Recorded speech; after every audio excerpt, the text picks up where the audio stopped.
Ok, ya lleva 47 minutos desde que inició. Pero no lo de Netflix. Se me había olvidado que empezaba como hace una hora. Pero ahora como es Netflix y todo lo que están mostrando es nada interesante realmente. Pues miren, no se ha perdido nada. Check out Netflix Geeked on Instagram. Oh, I'm excited for this next one. Oh my God, last year we had so much fun talking about this, and now it's back for another season. That's right. Next up, we have a show based on a game, based on some old-timey cartoons, if that gives you a little bit of a hint. And it's a knockout! Yeah. Well, if you're looking for fun, yes, we're looking for fun.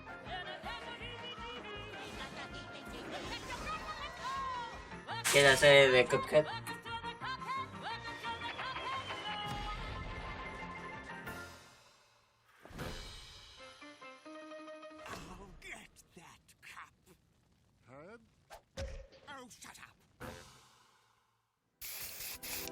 Cuphead show. Oh my God, this is awesome. Bueno, siempre y cuando recuperen. A ver, lo malo de la serie de Cuphead puede pasar dos cosas. Que todo el cariño que le tenía la gente al juego, pues se vaya a perder ahí.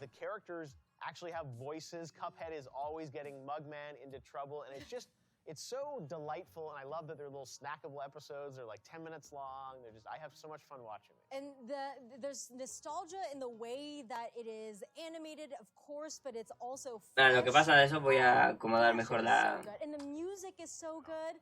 Oh, yeah. el cómo está cuadrado esto. It brings so much more to the Cuphead lore, and when you play Delicious Last Course, I think it's going to mean that much more to you now, because we've watched these episodes. The thing also is that Cuphead is a very difficult game, so I kind of like that you can just watch this show and not have to worry about dying every 15 seconds. True, but the same amount of screaming as me playing the game. Screams of joy, though. Screams laughter, of joy right? and laughter, yeah. Me Now, falta if más. you guys love the Cuphead show like me and like Mari, well, get ready to double down. Check this out.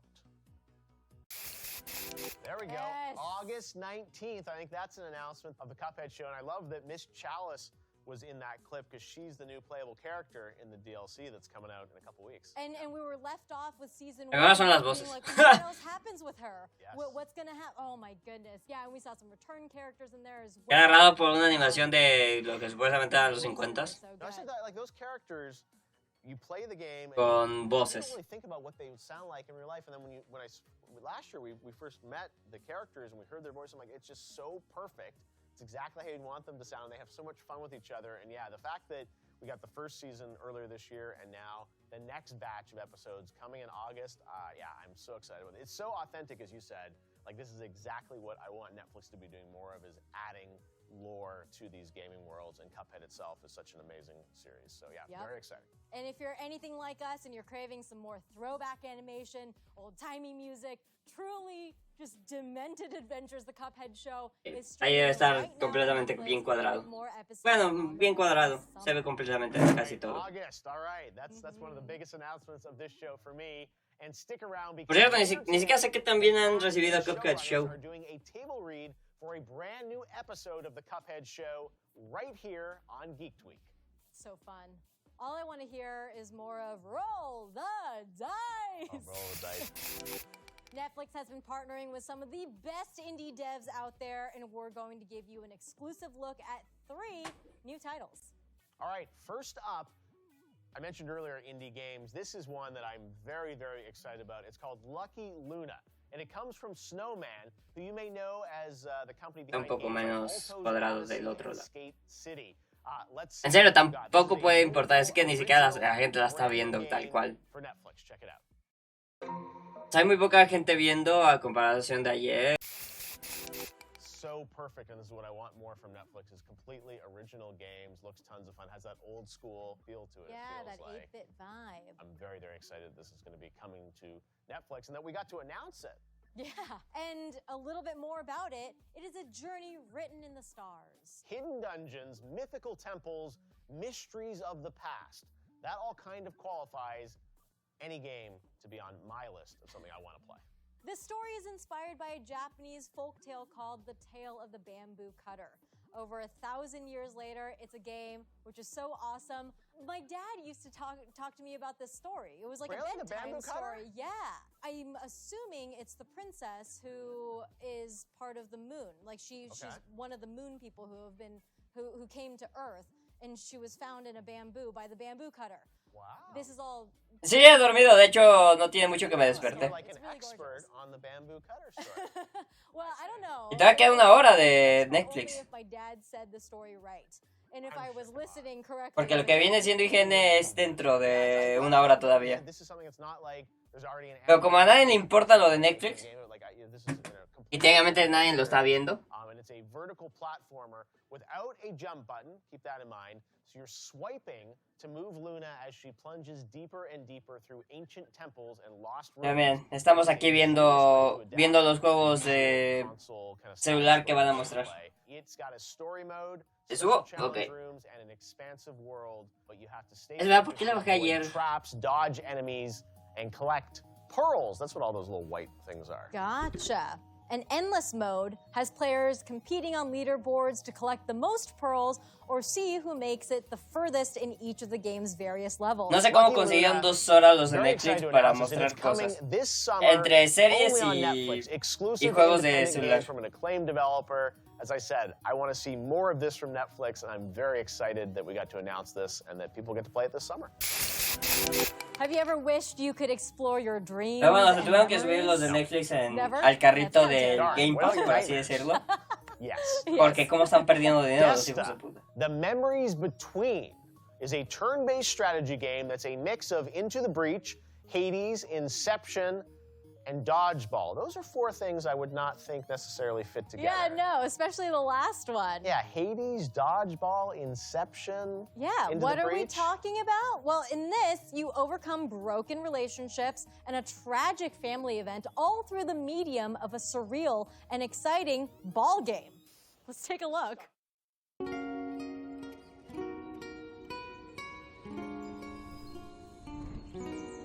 Since I've been home, I've had such vivid dreams. Memories of people and places I've struggled to return to. I'm searching every night. Que vimos trying to ayer. understand. Those words left unsaid stand in my way. But I think I found a way through. Let's see how far it takes us.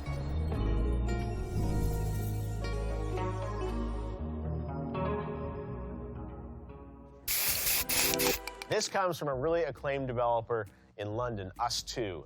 Dan Gray is one of the guys there. I know him well. I've visited that studio. And these guys have done a lot of really acclaimed independent games. And here's, again, a brand new game, which, as we heard in the description, is just like unlike anything else out there.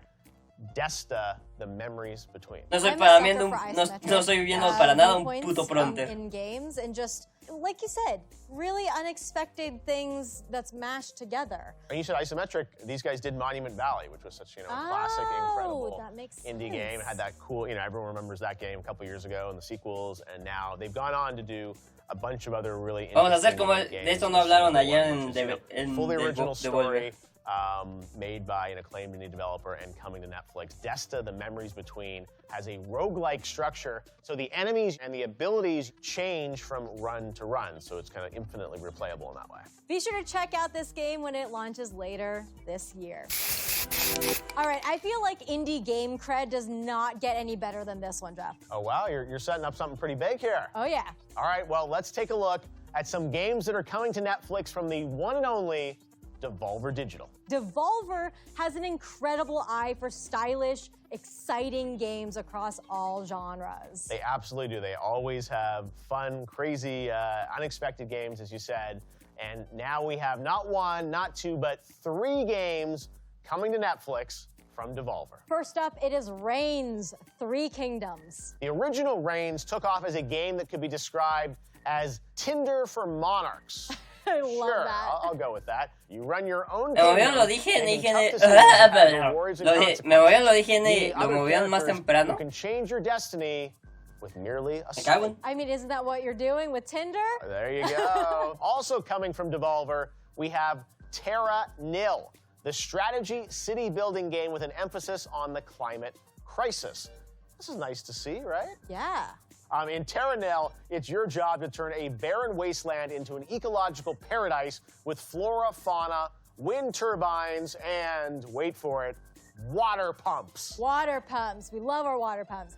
Each piece of land you turn into a lush paradise will give you points. Ni puta idea, la verdad. Lovely. Parece que movieron las cosas más Warms my temprano. heart. And once you've successfully saved the environment, Woo. thank you, you turn the remaining buildings into an airship to leave Momentamente the beautiful E3n, wilds. Oh my God. Los de, That's por lo menos aquí altruistic. hora de México iba a ser a las 12, ¿no? I don't know. I mean, it's a lofty goal to want get to your attain. airship? Yeah. And then to beautify it and then to be like, you know what? You're better off without me. When you say airship, do you think that's like a big blimp that you get to take off in? Or do you think it's like No, I'm thinking like spaceship, like SpaceX rocket? probably more that, and it's probably not steampunky if Yeah. we've got wind turbines and things like this. True. See, these are all the things we're going to have to find out in E3n. And then finally, from the creator of the Supuestamente fue más temprano, pero, o sea, it's supuestamente iba a ser a las 12 This de is aquí my- I y think this might Netflix be iba a my ser más o favorite menos name más for a tarde. video game Pero in parece que so modificaron las far. cosas y valió. Point P. Everyone's todo. love to say it. Point P. Everyone in chat right now.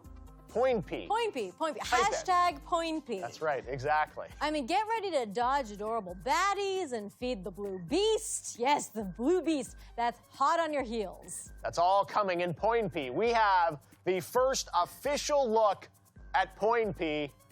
Big exclusive for you. Let's check it out. ¿Saben qué es gracioso? Que acabo de entrar a otro stream de que está viendo igual el coso este. Y tiene más gente ese stream que el de acá. A ver, no me sorprende, la verdad.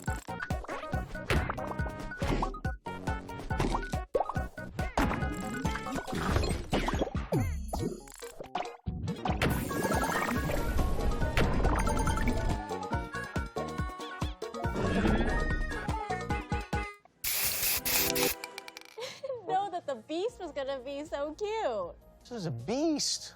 Point P? What is Point P? Is Point P the character, do we think? I think Point P might be the character. Is The that like blue a beast class is. of character? Like is Point P Tienen casi el doble de it's gente a specific character, en like el Point P stream is de, a species. del otro que vi Oh, que species. ellos Look at mismos. that, look at that art. I'm like, Voy a quitar tantito esto, vamos a buscar lo de Are internet they por lo point menos Ps, para ver like the si plural of a mostraron point? algo. I feel like Point P must be the character. I mean, it's got a hat and stuff. You know, it's an established That person that's knows it. individualized. That's Point P. There's Right. only one Right, Point P. come on, There's in only the one world. Point P, or is it? I don't know. Many Point P. It's- Feed the beast, though, and then it being a cat. I feel like most pet owners would be like, yeah, I need to feed the beast. There's a lot of Point P. We need the Point P wiki. Can someone start that up right now and start to figure this out? I can tell you, this game, I'm sure, is going to be very addictive. The more you play, you keep going higher and higher up in the world, and the game, of course, gets harder and harder. Yep, bouncing all over the place, grabbing fruit for the beast across randomly generated areas filled with creatures and special abilities, plus puzzle mode and endless mode, and even more. It looks absolutely great, though, and tons of fun. And here's the big announcement. Drum Outrun roll, enemies. please. Point P is available right now. That's right. Surprise! Shadow drop. Netflix members around the world can play it today. Just open up your Netflix app on your phone and search for Point P to download it and A ver. play it right now. The summer Eso Game Fest supuestamente es lo sensation, de- Point P. Point Eligen P. Expo. Download and play now. That's so fun. And that's Duró what I 2 love horas about, you know, también. Hijos Netflix, de this puta. stuff is launching all the time, and their new games constantly showing up in the app as surprises. Yeah, Lo bueno. That's right. Como ya está en video, podemos To saltarnos. say that Dota has taken Podemos the saltarnos game todo lo world que by no nos storm over the interesa. past 2 decades is a massive understatement. Pastel, deja de you've been morderme. to the International, right? I have a couple times. I went to the first international that was actually in Germany back in the day, and then I'd been a couple times up to the international when they did it No me muerdas. Key Arena, which is now Climate Pledge up in Seattle, and it's such a sensation. I love, I mean, all the amazing teams that have come a part of it, and even last year we had a couple of Dota teams that were nominated. Bueno, vamos a ignorar lo de Netflix, vamos a ver rápidamente lo de It's a higiene. truly global game. Calles. For the top 10 open world games. A ver.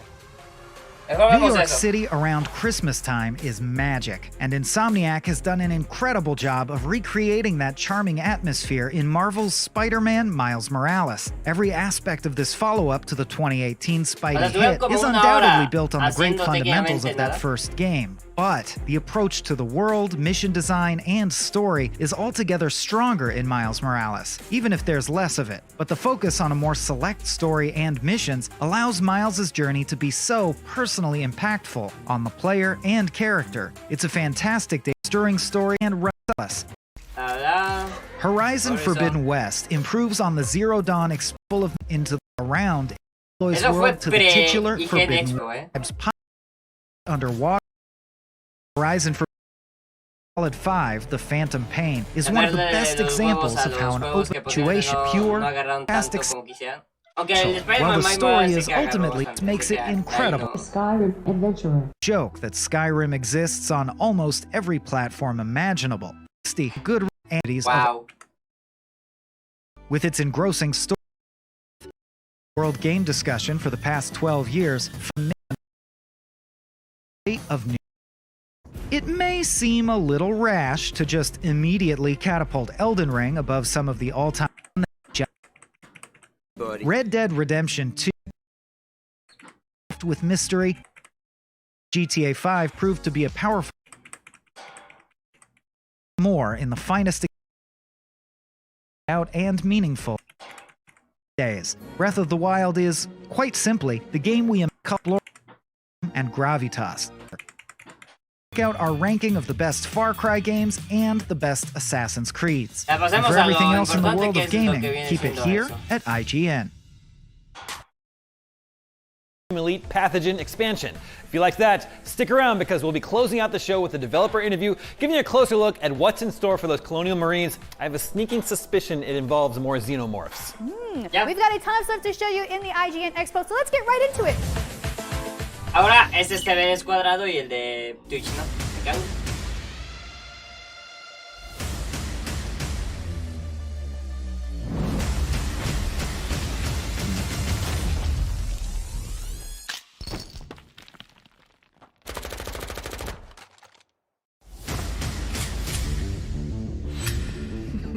It's the end of the line for you, Grave.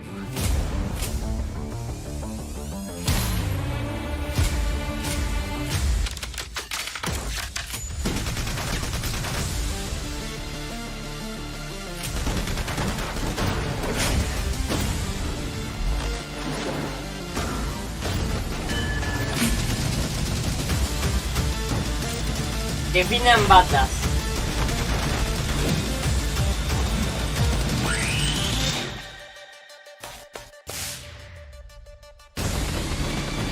Es un puto intensito con pistolas, qué demonios.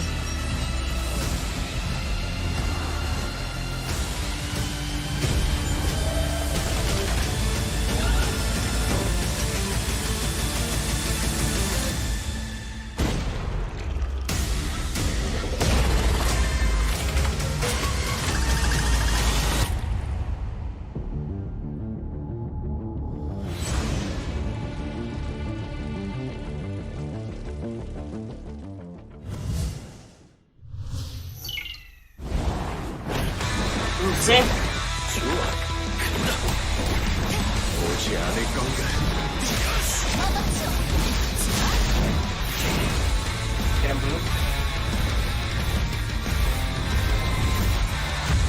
Más o menos. Puede ser más emo vengador. Es un intensito emo vengador. Más al del 15. Es más parecido al del 15.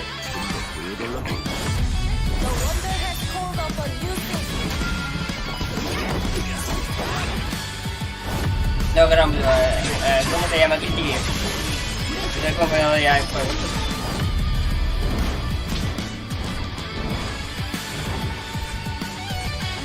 ¡Nara!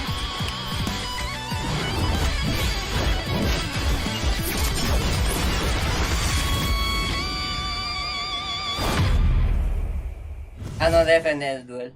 Vale.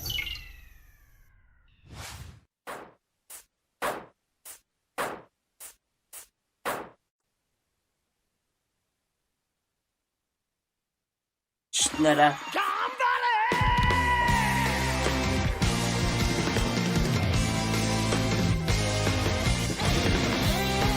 O sea, está basado del juego de la NES.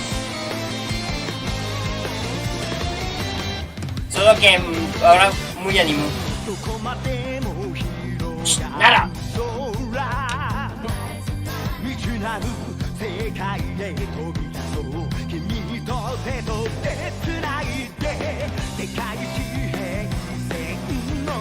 Ah, pero esa vez tienes vida y puedes atacar directamente a los enemigos. ¿Ese es un juego de la NES? Donde no puedes atacar a los enemigos. Bueno, sí. Sí.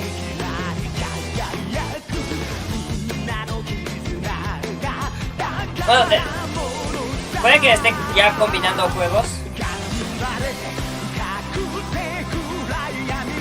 Pero para derrotar enemigos tenías que hacer que cayeran bloques de roca encima de ellos. ¡Nah! A ver, un momento. Nada anda muy ahí.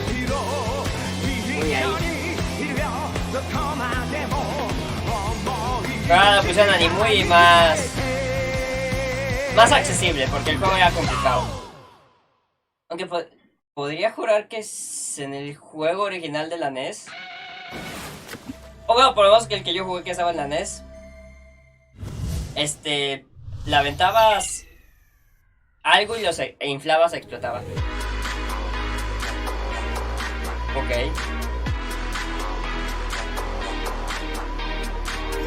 Wait. Are you seriously going to ignore the real star of the show? You know, me? Cesaria, the Grim Reaper, at your service.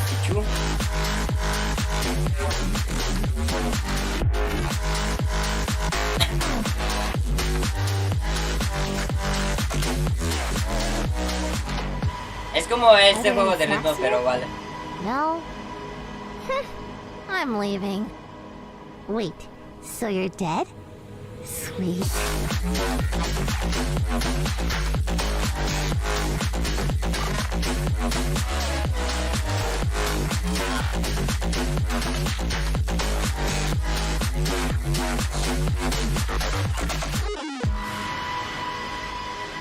Your ancestors are like super laughing at you right now. Si este juego se puede streamear, Stop being a jerk and just subscribe already. Me sentía un poco ofendido. Next up, if you're fond of old school pixel art, Que like this sigan- guy, stay right where you are because we're checking out some trailers for Que el games juego that de keep Crimen things looking Alegre nice and siga retro. vetado de Twitch. First up, There Is No Light. Sounds dark. Let's take a look. Sí, bueno, es trailer exclusivo. Okay.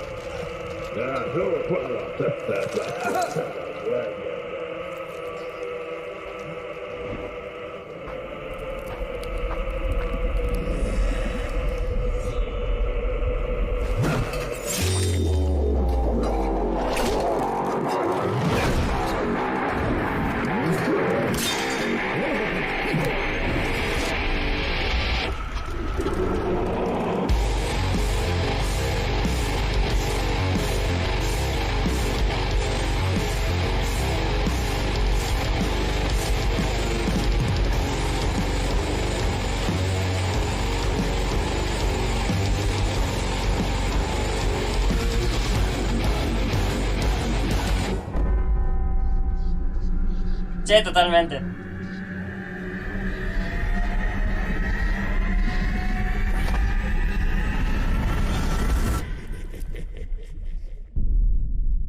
Simplemente que peor. A ver, se ve bueno, sí, pero con Hades se veía mejor en el aspecto gráfico. Bueno, visual, no gráfico, visual.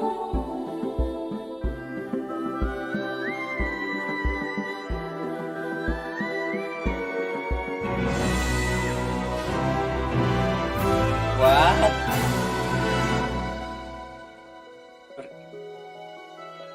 Okay, so you can see update. Keeper. Me suena el juego, pero no me acuerdo de nada.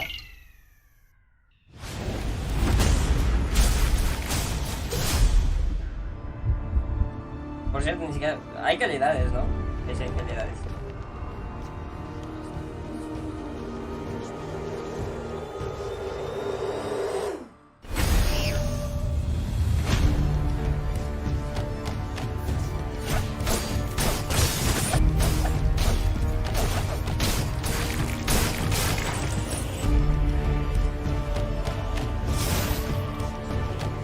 Ok.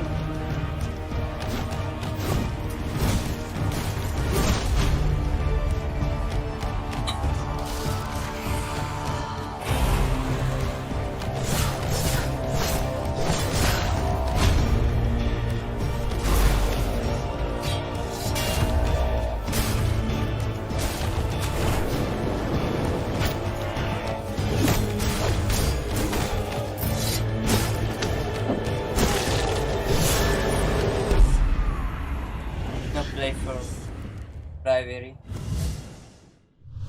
Ok.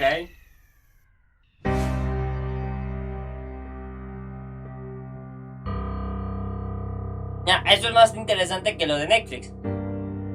Totalmente, en muchos aspectos.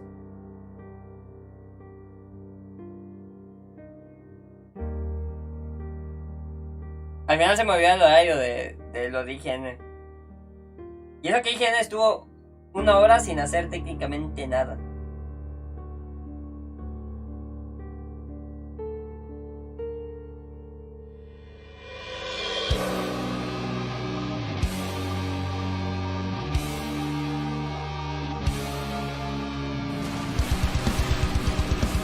Ok, esto es Saludum, pero con más magia.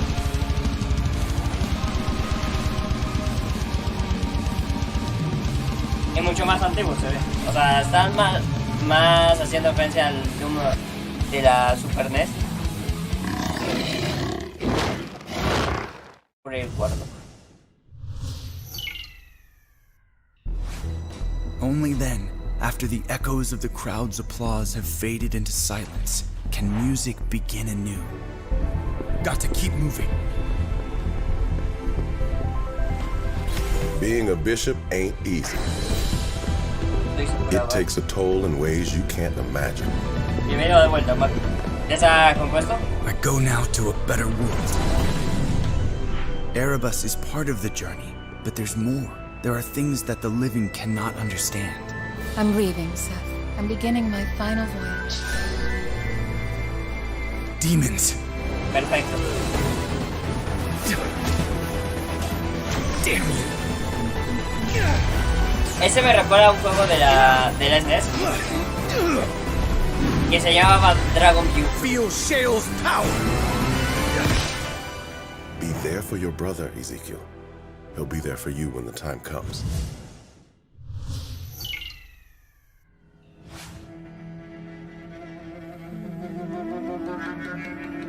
The cost of my past sins. My daughter's spirit trapped within a silver locket by an evil being of the underworld. Now there was only one thing left to do. What is happening? The dead are rising.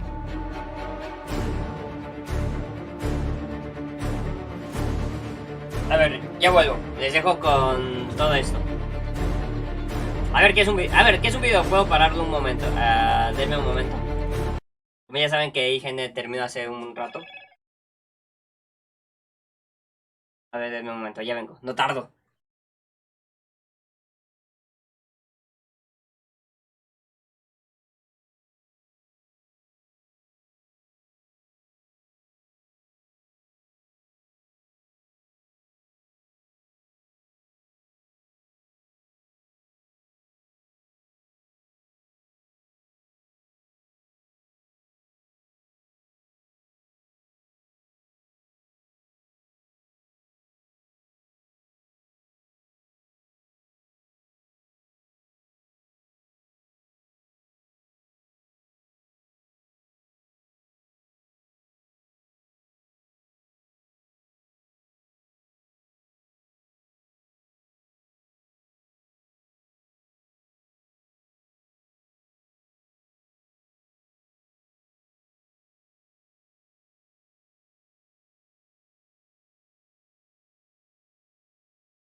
He vuelto. Sigamos viendo lo de IGN. En ese momento caí que podía haber dejado con lo de Netflix. Pero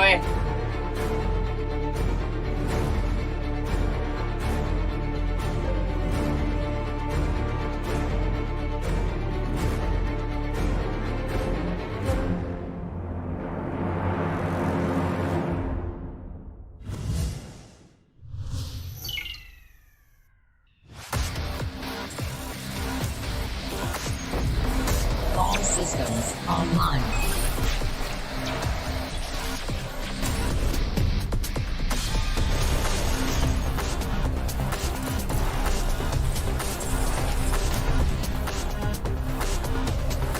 Niveles procedurales. Un juego de naves procedural, ok.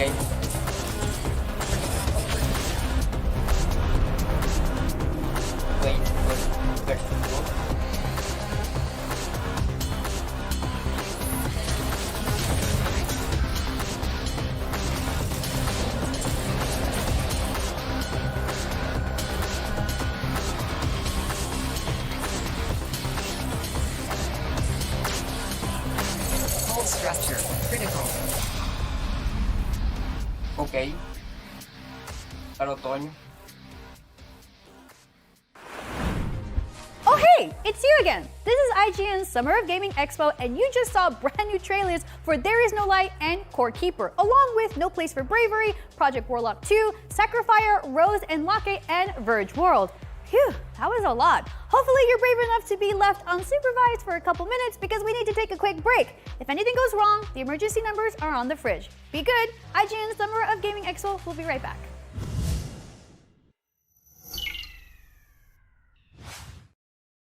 IGN Summer of Gaming 2022 is presented by the US Army.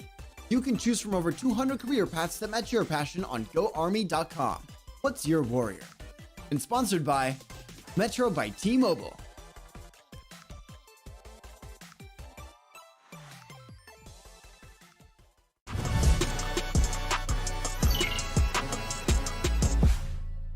In a world with non-stop news about Marvel, Netflix, and Star Wars, you need a show with accurate reporting, hard-hitting commentary, and me.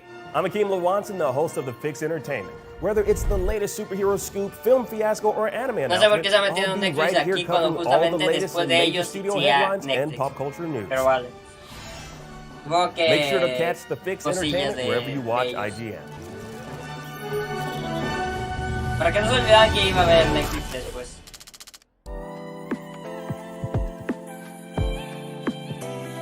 IGN Playlist is all of your games in one place. You can build your library and discover new games. Create and follow playlists from friends. Access guides for what you're playing. And rate and rank the games you love to share with the world. Available free with your IGN account. It's for players, no matter where you play. Tune into IGN1 for the latest news on your favorite releases, gameplay exclusives, and all the entertainment you can handle. And maybe even some you can't. Cinefix on IGN1, your friendly Friday night home for film fanaticism. You're watching The Weekly Fix, ready to fill you in on anything you may have missed in the world of gaming and entertainment.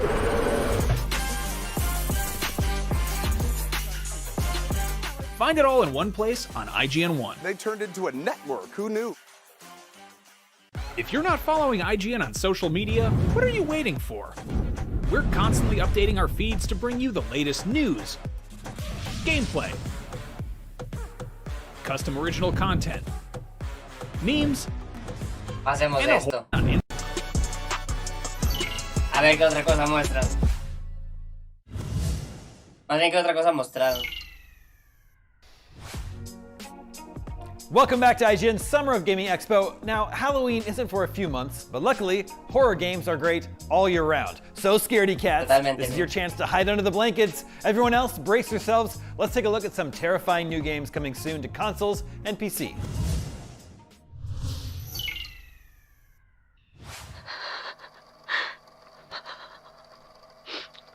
I'll end up losing my mind. I cannot trust anyone, not even Albert.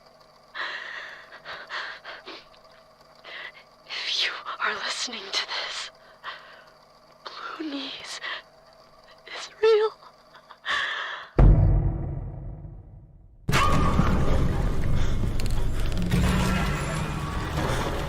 I know I'm not sick. I know I don't have much time left.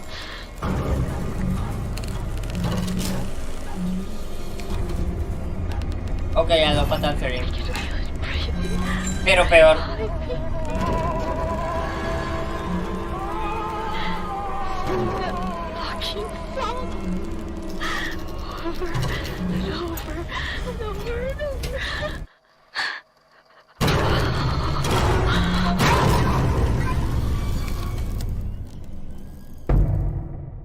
Lodius.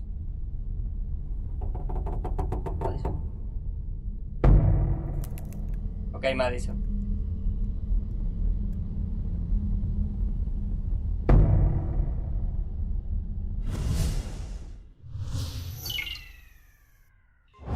Seguramente para que te asustes es Scream. Son screamers fuertes ahí.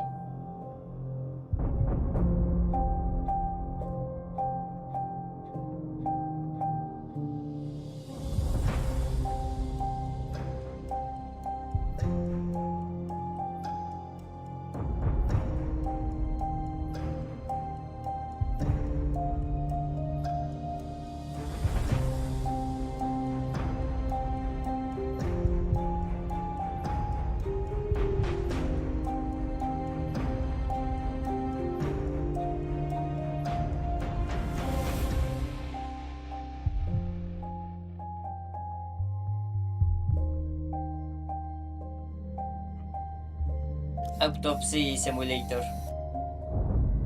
Ok.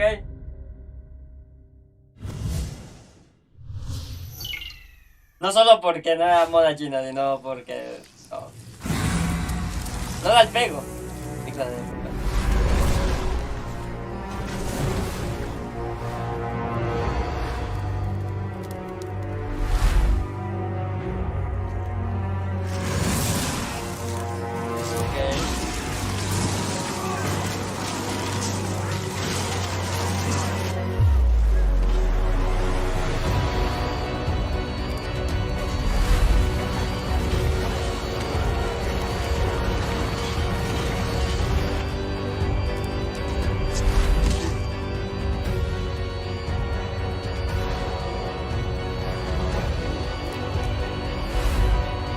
Por supuesto que tenía que ser personal.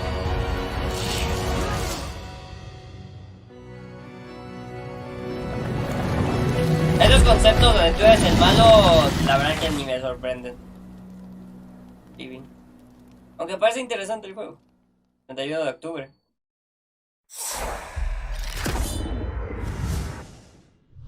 Curioso. In the deepest caverns beneath the kingdom, where the light of the cruel moon cannot reach, Grey Irma, the fierce warrior and protagonist of Moonscars, searches for a mystery that will bring her closer to the truth of her world and of herself. Welcome to the Earth Bowels. The Earth Bowels is one of the areas you will discover further on in your journey. It is an ancient place filled with long-buried secrets. Secrets connected to not only the sculptor, but Mother Earth herself and the cruel goddess, the moon. Esto es totalmente and treacherous chasms. Blasfemia, ¿no? Them, you will first need to discover the ability to dash through the air at supernatural ¿Son de los mismos creadores de Blasphemous? The bowels play host to all manner of Porque si no, madre mía, cómo se parece. Your journey. Gilded foes, vulnerable only to witchery. Creatures capable of corrupting your very ichor. Vicious warlords who command armies of underlings. And ultimately, a comrade in arms from your past. Laios, fellow soldier of the pristine squad now turned. His attacks are mighty enough to shake the very earth. And you'll have to discover his weakness for yourself. No. On your own journey to meet your maker. Se llama Moonscars. Black Mermaid. Es blasfemos en toda puta regla, simplemente que más Metroidvania. O sea, más... con más habilidades a lo del Metroidvania. Y no blasfemos. Blasfemos está como que es un Metroidvania y que no. You will need a camera.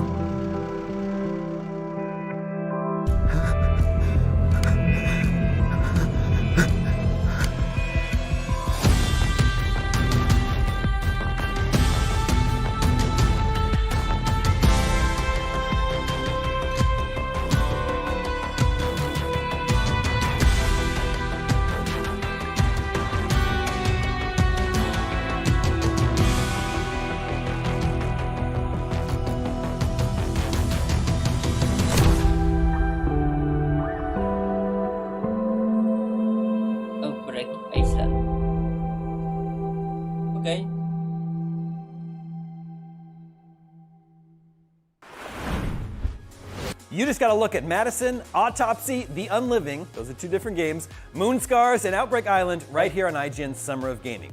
If you manage to survive that many scary trailers back to back, surely you can brave the wilds of these 3 upcoming survival and crafting games. Oh, para los que buscó blasfemos, es Moonscar. No digo que se vea mal, pero es que totalmente blasfemos.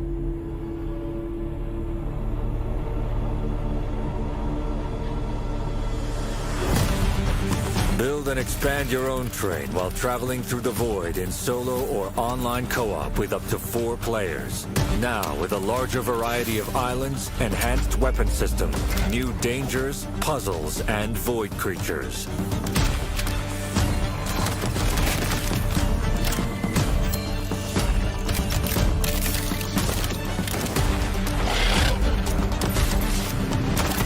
Okay.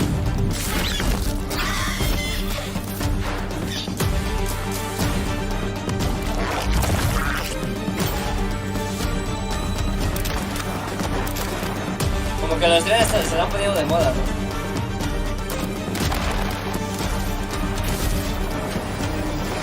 Void Train is coming to Steam October 2022. Currently available on the Epic Game Store. Octubre.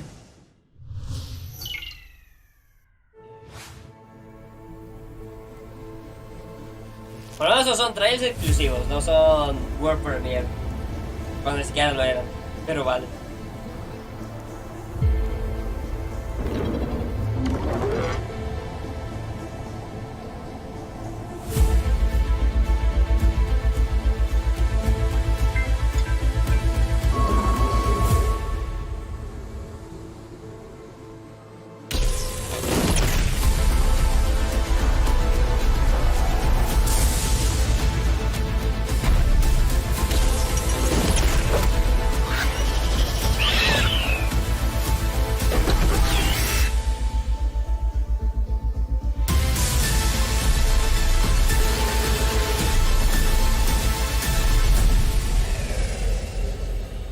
Una vez, guys.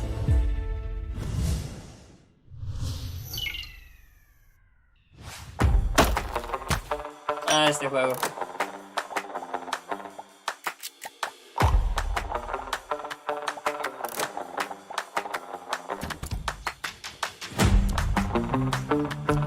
Yo ya había visto algo, pero tampoco es que le diera mucho.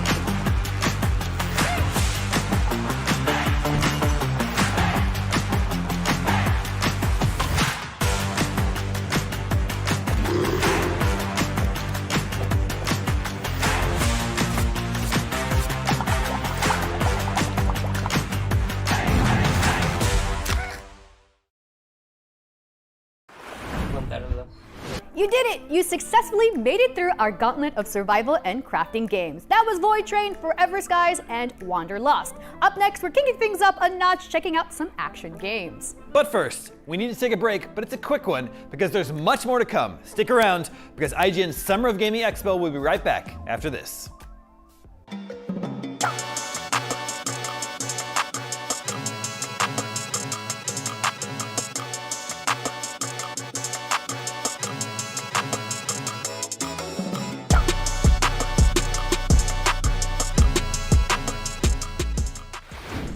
Mana is the debit card and financial solution made specifically for your life. Closer look. Blah, blah, blah, blah. Actually, no gimmicks, no surprises, no kidding. Buena publicidad. IGN Summer of Gaming 2022 is presented by The Terminalist. Watch the action-filled psychological thriller starring Chris Pratt only on Prime Video July 1st. And presented by The Callisto Protocol. IGN1. It's a weekly show where we check out, tune in to new episodes.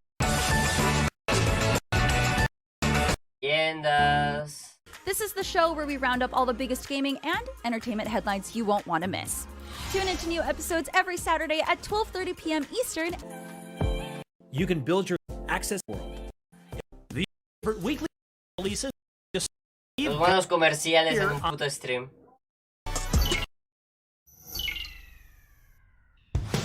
Welcome back to IGN Summer of Gaming, the most action-packed summer gaming event around, but it's about to get even more packed with action. Here's a block of packed summer gaming event around. Buen pronter.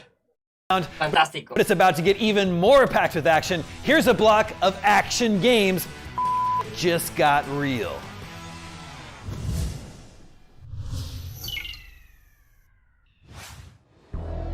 Today, Dowa Synthetics is launching a new institute. Dowa today introduced the drone. So we ran a few tests. DNA, retina scan, fingers, nothing.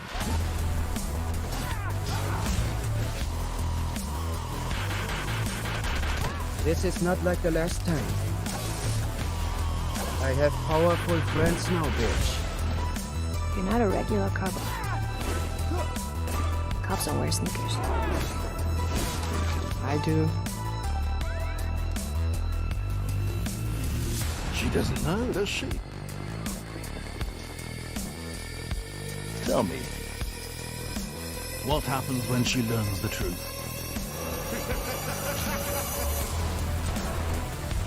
Me encanta que en un juego así, de repente metan escenas a lo anime. With both hands, unless you have only one. Okay. You feel pain? Imágenes reales. Violent protests continue. Mistakes are being made. Sometimes it's not up to us. The latest battle droid. Observe. Police. Sometimes they wake you up, you know? With memories of yesterday. Stone.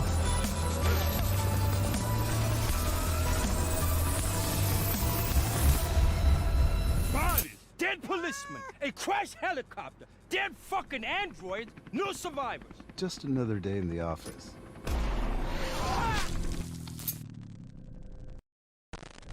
Ok. Pero interesante, no lo voy a negar.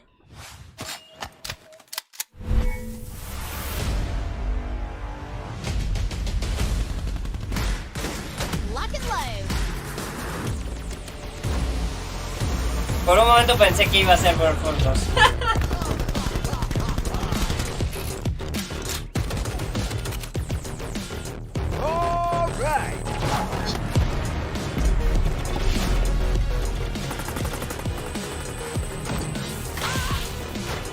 Como un tower defense. Tower hero defense.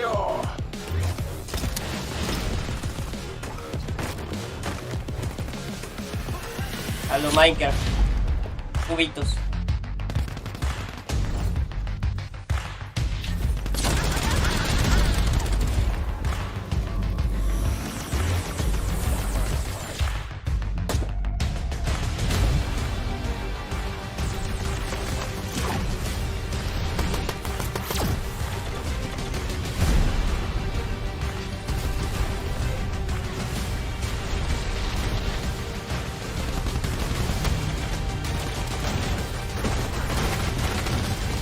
O sea, el sueño húmedo de muchos niños para Minecraft. Look and load.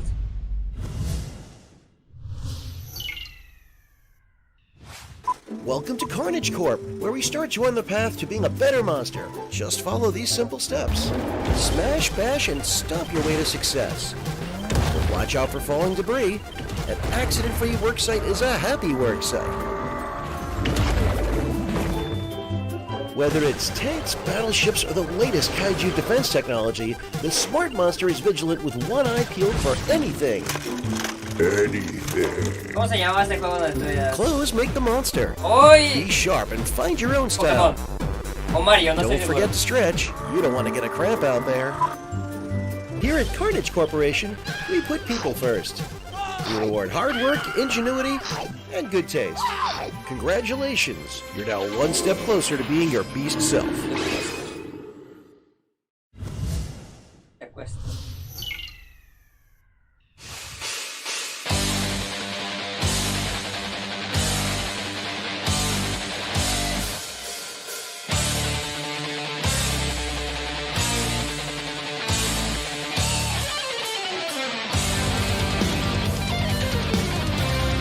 Burnout.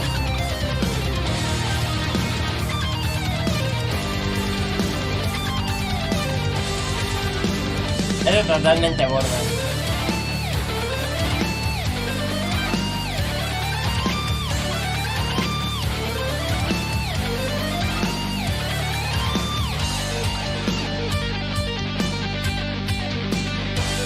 Pero no va a ser burnout.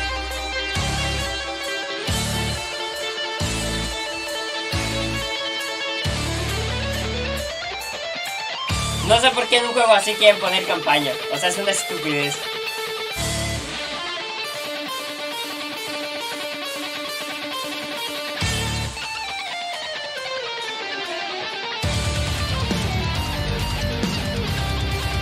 Juego a pantalla partida, no mames.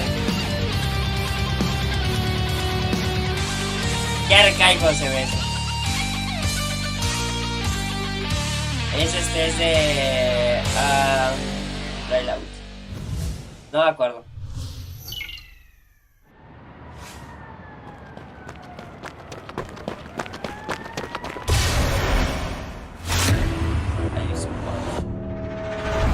Are you ready to be protectors?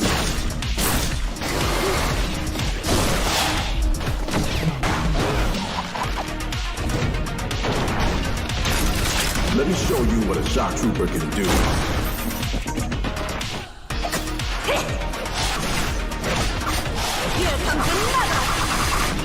I'm here to finish the mission, no matter what.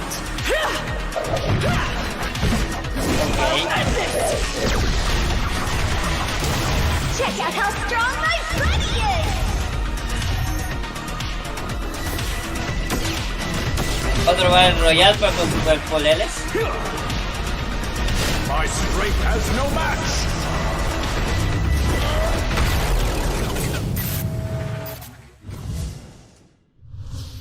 Vale.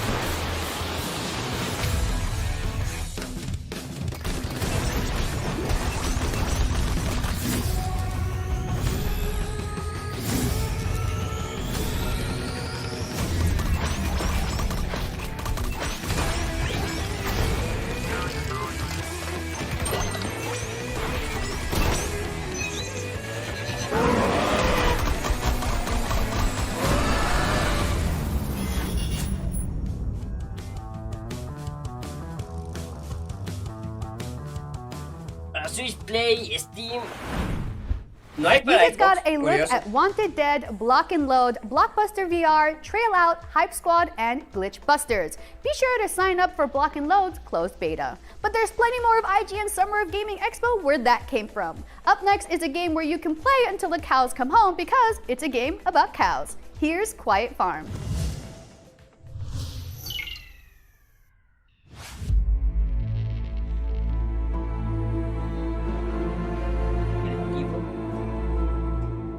Creativo. Like a game. Ok. Nada.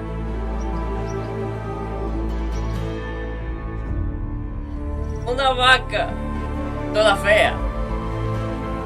Está muy mal hecha esa vaca.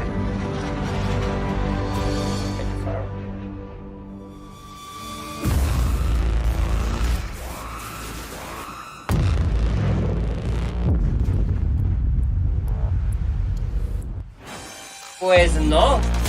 Debe estar en el Game Pass para que estuviera técnicamente en Xbox. Y sea de Steam, ¿no?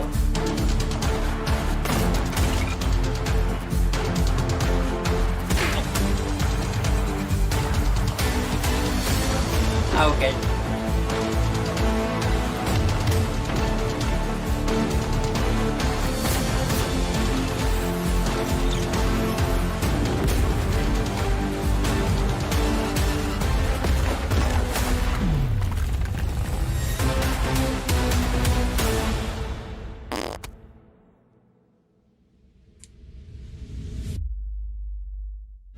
¿Saben qué es lo peor? Que sé que mucha gente lo va a jugar.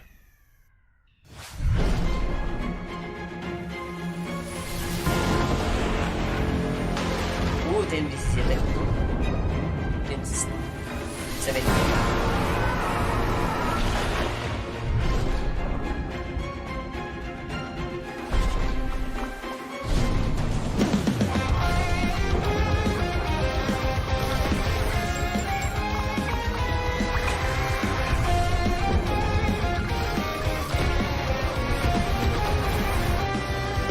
Ya, ese juego puede ser muy interesante.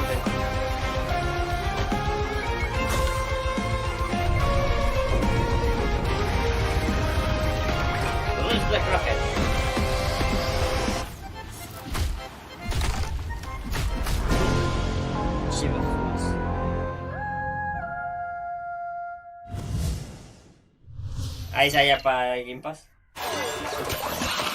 Ah, el de la vaca, sí. Sí, ya sé que el de la vaca te da refiriendo. Lo de la vaca no nada, A mí no me dijo nada.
Lo voy a dejar, que está ahí. Astral child, awake. The cosmos is in danger. Heroes may die, but their legends live forever. Build a new world together and keep order amongst the stars. For this, we look to you, our star keepers. You just caught trailers for Quiet Farm, Ship of Fools, Gory, Cuddly Carnage, and the world premiere of Star Keepers right here on IGN Summer of Gaming Expo. If that was too much excitement, relax. This next game looks extremely chill. Here's a look at Coral Island.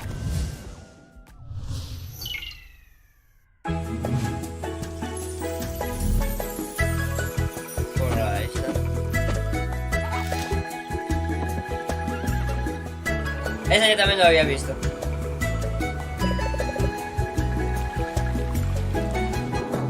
Ese dibujo es muy jodidamente Disney.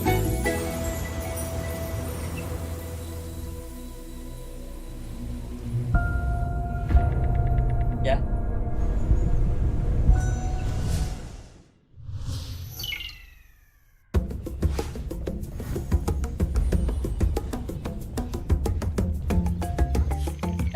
Pacha.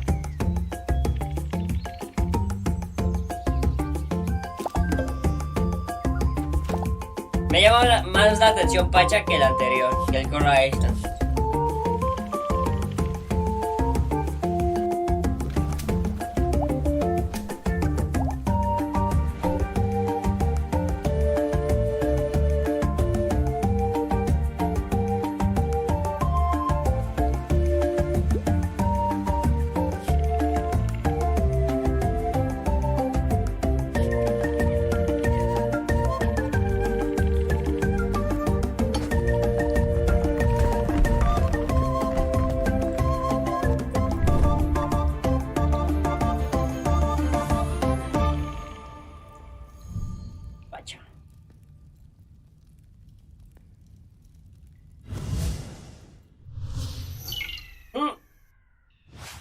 Ojalá.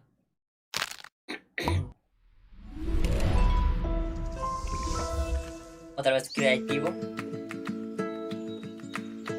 Stardew Valley.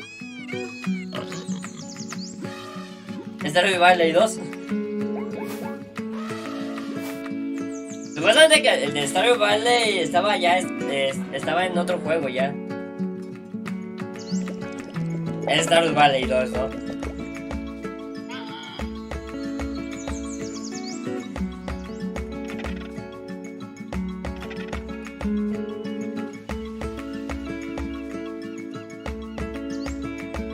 Es que si no, técnicamente todos hacen Stardew Valley. Simplemente con mejor resolución.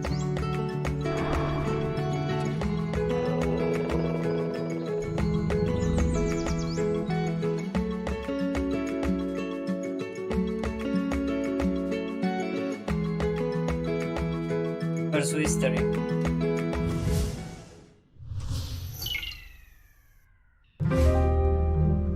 Ya.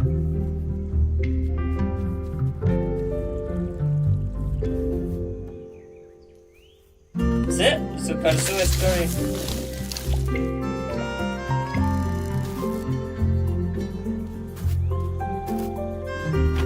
A ver, normalmente cuando hacen ese tipo de cosas dicen del creador de Stardew Valley. O sea, ponen el nombre del creador de Stardew Valley y creador de Stardew Valley. Pero son los fans de Stardew Valley, no me jodan.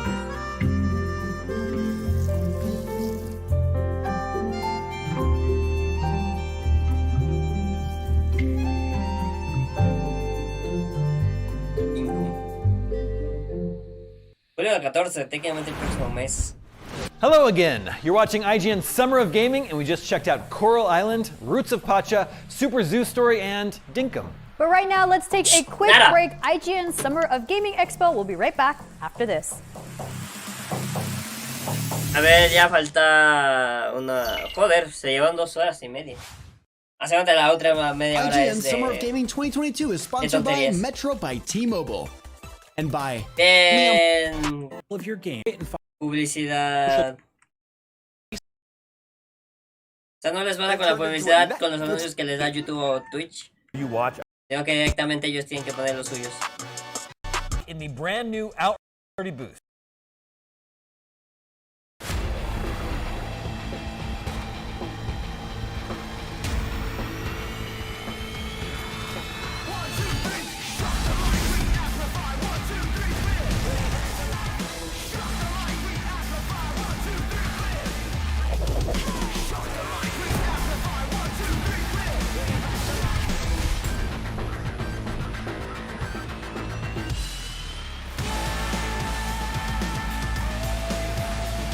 De su historia tengo que ver la reacción de alguien. Sí, sigue siendo publicidad, es verdad. ¿O no? And Summer of Gaming Expo. Up next, a game that combines gritty, hardcore military realism about the horrors of war and adorable rodents. Here's Rat-n Reich.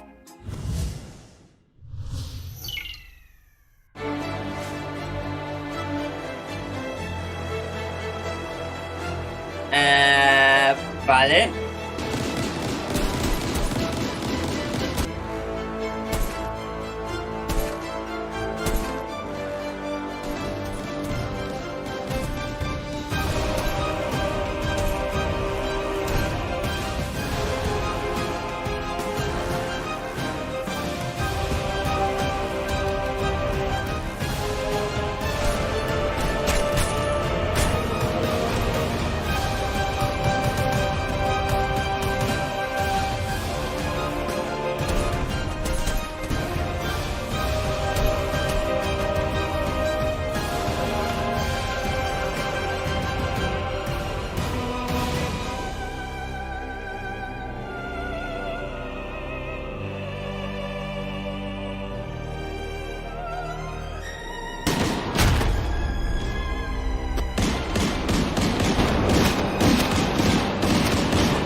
Vale.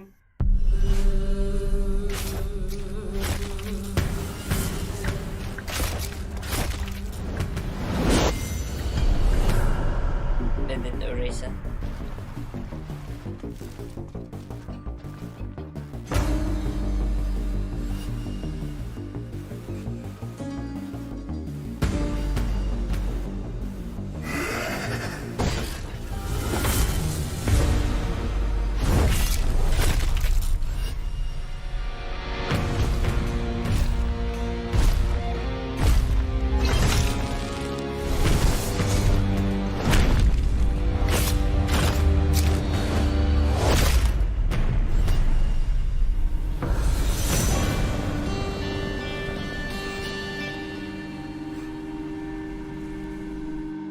Parece interesante.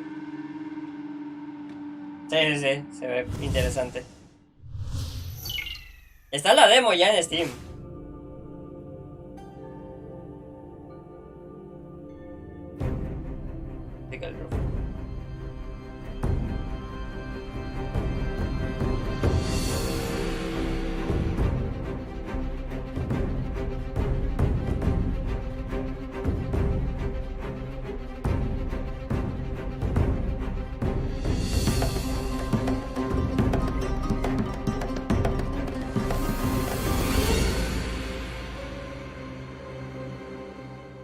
Un roguelike a lo defensa.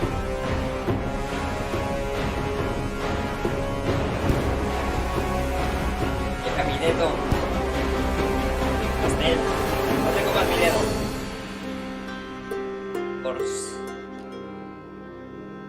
Para los que les gusta la estrategia, no está mal, Nos vemos, Maku.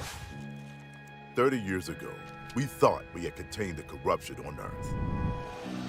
We were wrong. The corruption has reached the colonies. If we don't stop it, humanity will have nowhere to hide.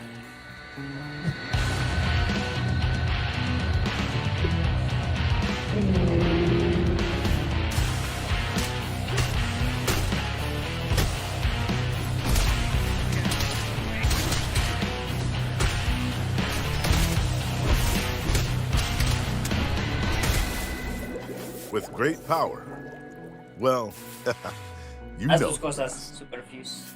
Si todo va bien, ya vuelvo yo en la noche. Bueno, más tarde.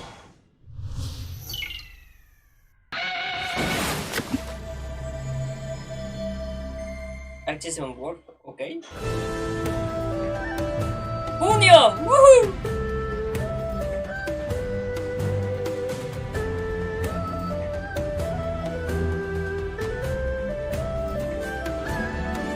Los curas eran la mamada.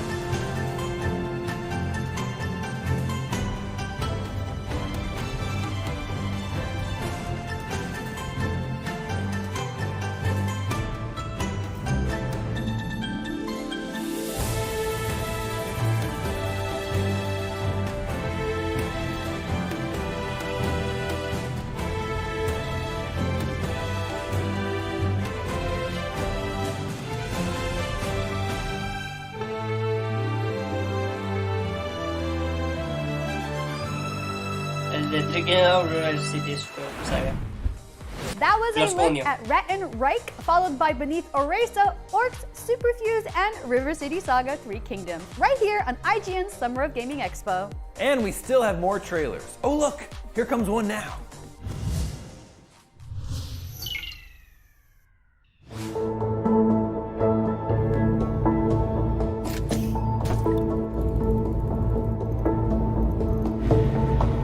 At Younger, we deliver the future. We do it right now. Skew, do you mind keeping watch? I need a piss. Yeah, sure. I'm on the lookout. Yeah, just look away. Sure, yeah. I'll watch. Que la última media hora así es de tontería y media. Quedan realmente... Don't look, that's what I'm saying. Just look away. Oh, right, yeah. You're staring right at my crotch. 10 minutitos. Skew. What? Look away. Oh, look away. Sorry, a bit mesmerized there. Well, it's interesting, you know. I haven't got one of them. They look very impractical. No, no watching. Who am I going to tell? Yeah, what do you want? I can do trickling stream, I can do waterfall, and I can do rain. I'll hold it in.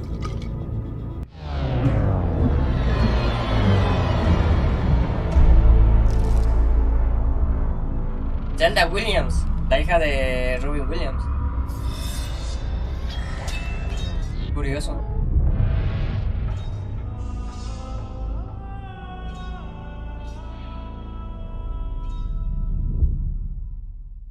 That's Walker. It's been 5 years, 6 months, and 11 days since we settled here.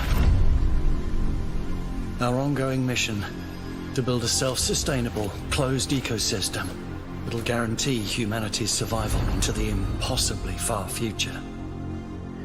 The most brilliant scientific minds of our time work to ensure our species can endure our upcoming challenges, whether it's nuclear devastation or the inhospitable surface of a newly settled exoplanet.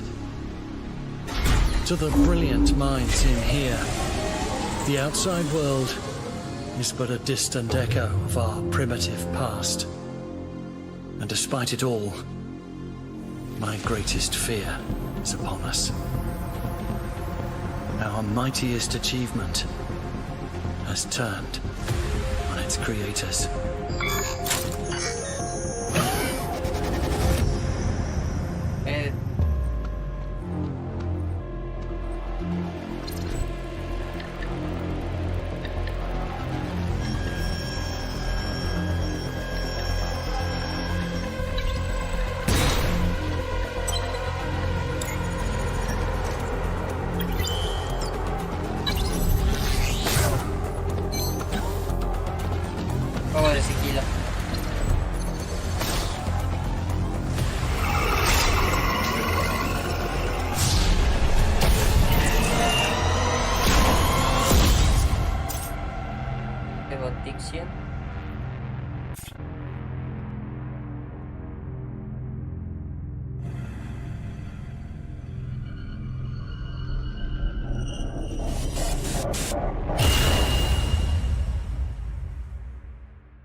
Timmy Play. World premiere. The American illicit drugs market is the biggest in the world. Looking for lost police patrol. It's 15. Drug barons control the multi-billion-dollar empire, and Miami is Cocaine City. Okay, night shift just cleared the building. You've got 60 minutes to log into that cartel terminal and uncover as much of their network as you can.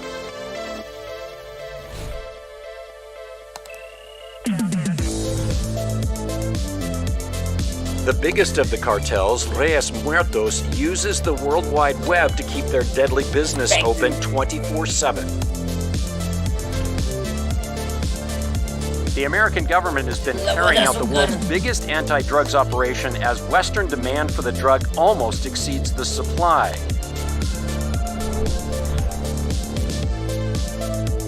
Special police squads use intelligence reports and, more often than not, their instincts in their search for cartel smugglers. Despite law enforcement's best efforts, greater things are expected. Damn it, one of the night shift guys just came back. Looks like he's headed your way. Get out of there, or this case is blown. Meet me back at the station.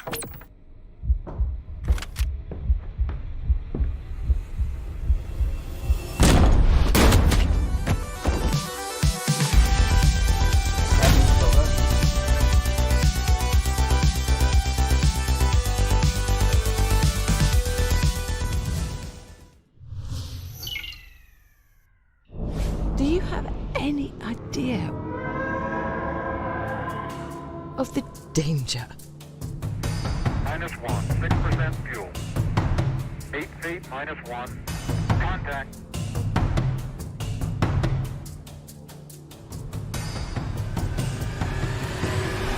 My God, this can't be real.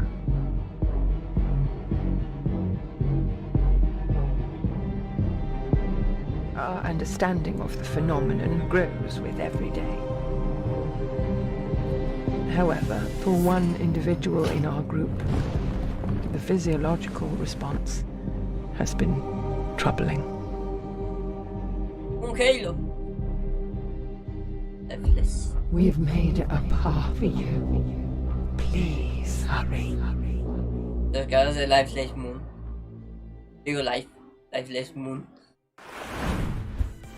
Welcome back! This is the IGN Summer of Gaming Expo, and you just got a look at The Last Worker, Evotinction, Vice Undercover, and Lifeless Moon. The expo might be coming to a close, but Summer of Gaming continues all throughout June.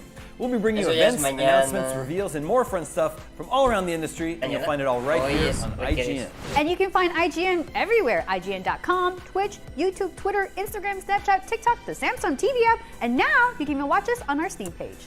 We are winding things down, but we're not done yet. Up next, a brand new multiplayer experience in a beloved universe. Here's The Walking Dead: Last Mile.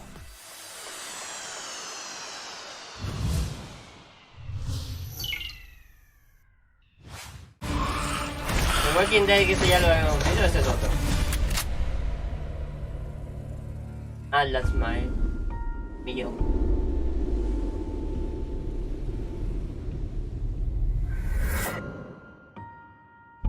Es el de Telltale, ¿no?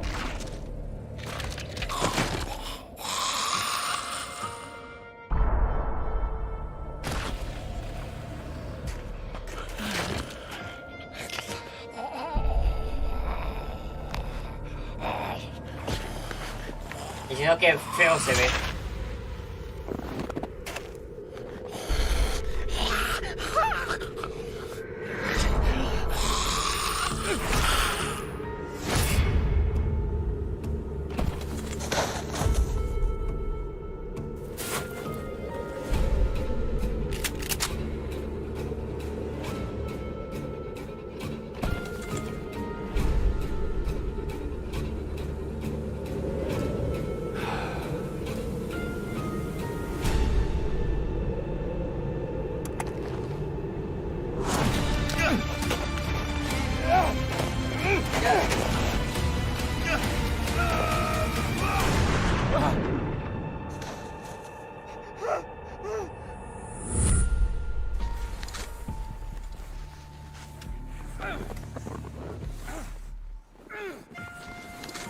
Open the gates!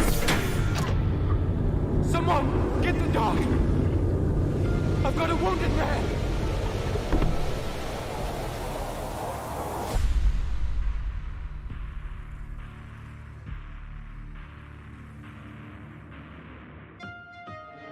Vale. That was The Walking Dead: The Last Mile right here on That's right. Here's a quick focus on games today, and we still got the Tribeca Games Spotlight and Freedom. A las 12, ok. Después es Tribeca Games Spotlight. Freedom Games Showcase. And be sure to join us again for the Guerrilla Collective Showcase, followed by the Wholesome Games Mañana es Guerrilla.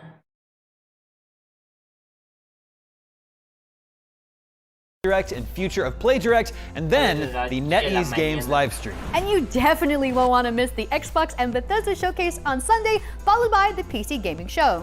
Whew, it's going to be a busy weekend. It's stopping by to show off the latest expansion. And of course, a huge thank you to... Así que nada, técnicamente aquí ya acabaron. Lo de Netflix y todo eso. Así que eso, esto lo voy cortando y ya nos vemos más al rato para jugar algo y ya está. Tengo que hacer otras cosillas y nada. Nos vemos en otro momento.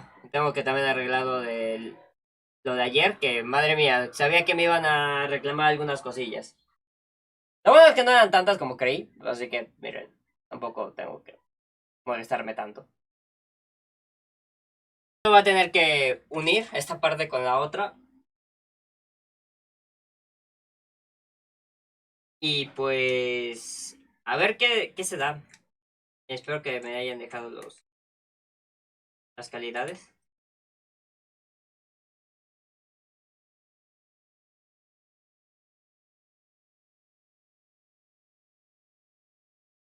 Y a ver qué hay. También fui por algo para comer tantito. No quiero morirme de hambre. espero que me dé tiempo. Técnicamente ya está, ya tengo todo listo para verlo. Ya encuadré un poco mejor lo de, otra vez, lo de YouTube, porque esto está en YouTube. Después de esto sigue...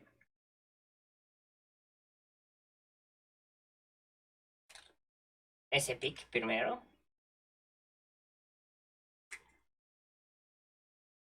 O sea cual sea, voy a intentar verlo. Supuestamente esto es de 1 a... bueno, de las 2 a las 4. No creo que me dé tiempo. No creo que me dé tiempo al ver alguna de las 2 conferencias que faltan.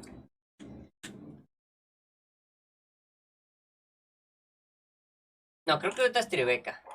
Porque Epic Game Store creo que ya pasó. Pues era un showcase, así que tampoco pasa nada. El Tribeco Game Spotlight es el que, digamos que es el importante. No tiene audio porque no me interesa que tenga audio. De momento, otra vez. Debo de quitar tantito la pantalla.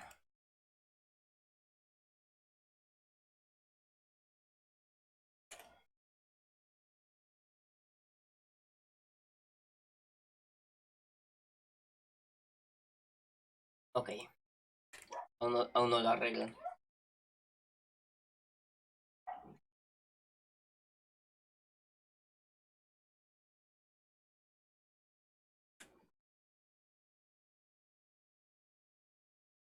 Tengo el audio puesto, ¿verdad? Del micrófono. Ahora pongo el audio del video. Bueno, del stream. Que falta un minutico. Vamos a ponerlo ya. In which they're bringing people in. We're gonna have a bunch Aunque a of nadie le exclusive interesa, interviews medio mundo ya está and looks at durmiendo. the games that are coming, that are going to be shown this weekend. So please stick around, stay with us while we do this. But yeah, we have Tribeca coming up. We went through Epic Games just before. What's your wild prediction? What's just something random you want to see today from Tribeca? I want to see. What do you want to Y see? la gente se está aburriendo de ustedes. My wild thing that I want to see is like a new game where it's like somehow VR but not VR at the same time, and it's like it's a game but it's also a movie and it's starring you and you can kind of project yourself into the game. This is going. I feel like we're going down like a Hideo Kojima type route right here, but that's what I want to see. I want a way to like somehow throw myself into a game. I was like, yeah, I want to be you, not you, VR and VR. I want to play a game, but I want to live a life that I live. Live my life. Creo que hay otra conferencia hoy. Live, laugh, love. So make it for Quest. Tribeca es la Yeah, última. make it for Quest. Make it for Freedom, make it for sí, reality. cierto. Make it for the world. Pues va a ser que Freedom no la voy a ver. Tribeca's interesting. We'll see what we get. I think we're going to just take a break. It's about to start, and anytime, no va a dar tiempo de verlo. Thanks again, folks. You're here with GameSpot doing the coverage of Summer Game Fest. This is Devontae Chisholm. I'm Kurt Navina. Stick around after Tribeca because we're going to be coming back. Talk about what we saw. Yep.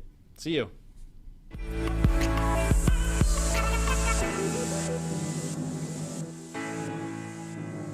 A menos que de media hora, pero no, creo que el Freedom sí es a las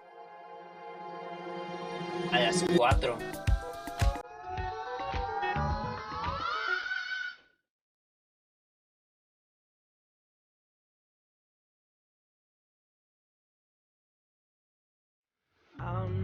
Voy a quitar la música porque ya tengo suficiente con lo que me está costando modificar lo de ayer. Obviamente Black Adam fue de las que me jodieron la vida.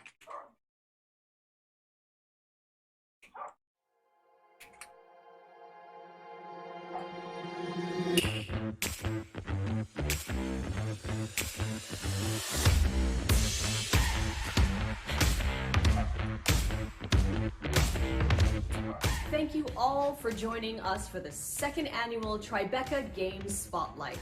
Several of Tribeca's selections this year are second acts as well, sequels that return to worlds or characters that we love.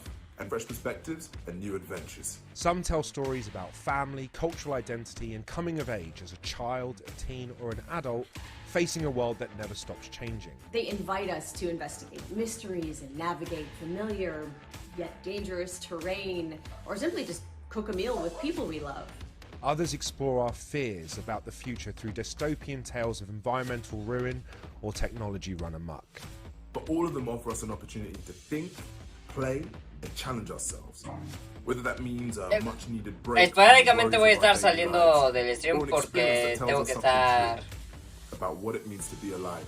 checando algo Whatever que you're está looking feo. for, chances are you're gonna find a little bit of it in these games. Here are the 2022 Tribeca Games selection. Okay. It isn't always easy going back to the place where you grew up. For Jala, the star of Thirsty Suitors, going back home for her sister's wedding means that she's going to be facing unresolved issues with her family, her friends, and a string of angry exes. As Jala, you're going to be forced to confront everything that you have been avoiding through cooking challenges and colorful turn-based battles, where you're going to be face-to-face with the biggest adversary of all, the decisions you made in the past. Hope your bag is packed. It's time for a trip back home with Thirsty Suitors.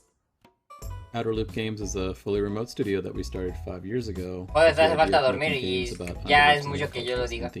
The studio is about 15 folks, and we're scattered from Seattle, Washington to Vancouver, to the UK, Toronto, east coast of US, like New York, and then 2 in Brisbane. Our first project was a game called Falcon Age. It's an action-adventure game about raising a falcon and fighting colonizers. It was the first time I personally have ever worked closely with someone else who's brown and South Asian on a team.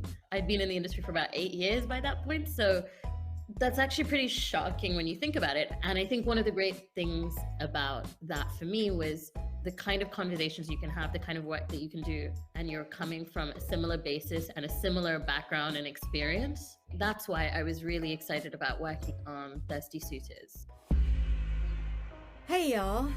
You've been reckless with other people's hearts for so long, Jala. It was a matter of time before you wrecked your own. Morning, Ma.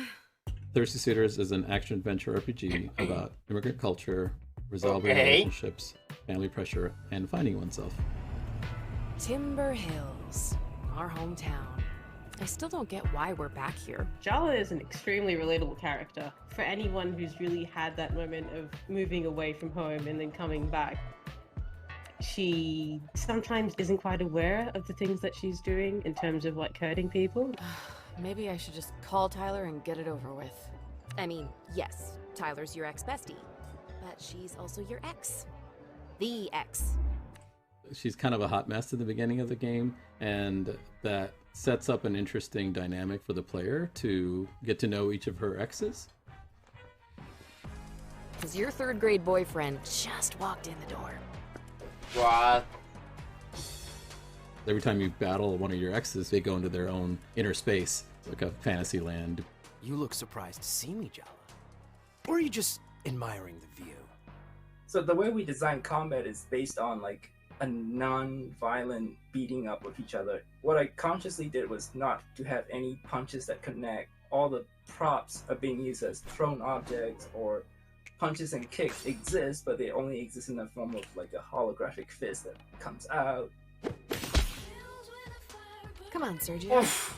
Let's dance. Me está doliendo Did I verlo. mention I spent a year abroad? I learned a lot of new moves in Milan. Trying to distract me with your chest hair is definitely cheating. When we started thinking about the visual inspiration, it was about coming up with a style that matched the lightheartedness and the theme of the game. I wanted to create artwork that felt light, that felt bold, graphic, with vivid colors. I love you, Jala. I have loved you since our hands met reaching for the same tub of lime green Play-Doh in 3rd grade. Love me? This is the longest conversation we've had in over a decade. I enjoyed the fact that this game is about reconciliation, because that's something that a lot of people don't get to do in real life. I'm sorry I came on so strong, Jala. I've had this fantasy of you in my head for so long. It's time I got to know the real you. I'm ready to move on if you are. I'm glad we figured that out. In a lot of families, food plays a large role in the culture and a large role in learning things from your parents and being able to pass those on. And Sin a part of comentarios. Jala's journey, being able to reconcile that relationship with her parents, it's an outlet for her to be able to do that on their grounds and Sin comentarios. connect with her culture. Ya vengo. Como diga, voy a estar saliendo así de momento de pantalla. Skating session in our game is supposed to be really easy and accessible. I didn't want to make like this hardcore skate simulator, so the way I've designed the game is to make the players be able to do fun-looking things like wall run grinds and other acrobatic tricks on a skateboard without the complexity of button inputs. From where we're coming from, we're making this game that we want it to feel very familiar to immigrants and people of color and particularly like South Asians so that they can see themselves.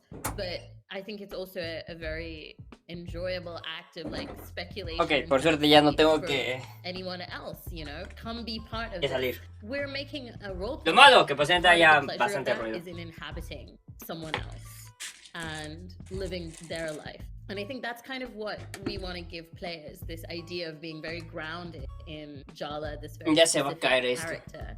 El and her micrófono, story digo. and her personality, some of which is shaped by her culture and some of which is who she is. Yep. Ok, a ver cómo hago esto.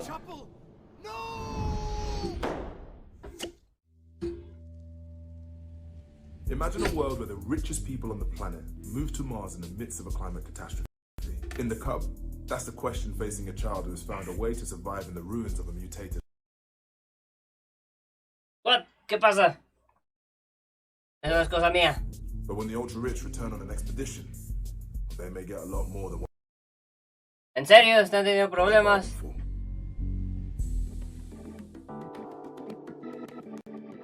Demagogue Studio is a group of filmmakers, writers, architects, Eso es cosa de musicians, YouTube, Esto es cosa del stream de ellos, no es mío. animators and developers who make interactive experiences for a generation that might Voy a refrescar. They bargained for.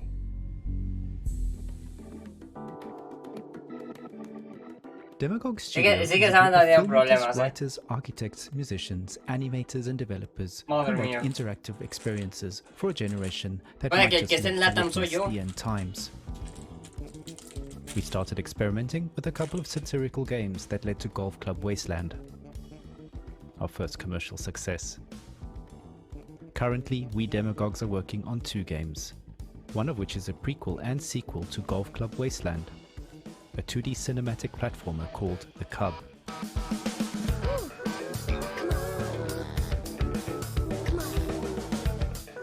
The Cub is essentially the Jungle Book set in an urban Silicon Valley-like apocalypse.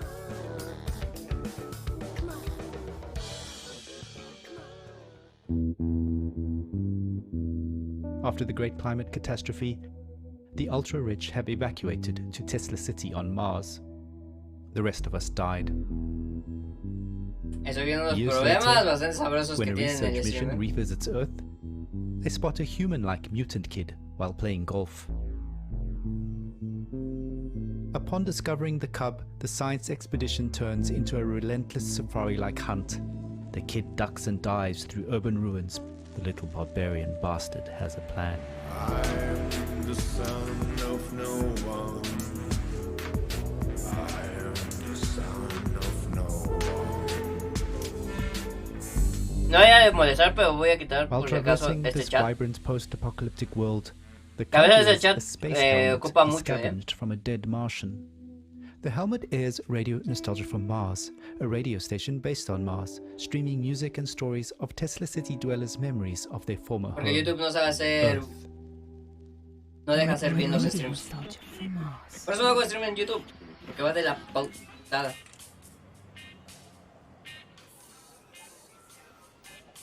The radio callers are nostalgic for our today. This is Future Archaeology. Future Retro. A sci-fi scenario that prompts us to re-evaluate the things we already have today. From friends and family to basic things like air and water. As Marshall McLuhan would say, we march backwards into the future. Similarly, the brutalist architecture in the environment serves many non-obvious functions. Brutalism stands for the 20th century and its apocalyptic war history. It stands for faith in large-scale progress through technology that spans multiple ideologies, which led to breakthroughs but also to pollution and climate change. In the 21st century, we have a brutalism of the soul, a reordering of the human psyche through the internet as exemplified in the millennial pink neons peppered throughout our game's cityscapes, such as digidopamine or doom scrolling. Modernist architecture looks powerful, yet it's already turning into ruins, just as humanity might. A ver, bonito de ver. The game is an homage to cinematic platformers such as Heart of Darkness, but also old-school Sega games like The Jungle Book or Aladdin.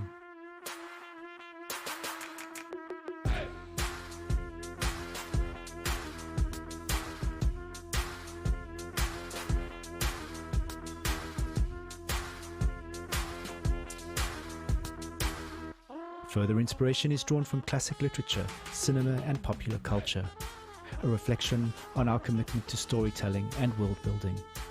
The game has numerous interactive objects to find that enrich and inform the narrative, and also poke fun at future and current events at the same time. Hopefully, the game will make people feel, open the players' minds, and thereby bring a change in global politics and a universal bliss for all humanity. You know, what platformers are best at. Enlightenment of the soul. Es Hank. En esa imagen me parece mucho Hank.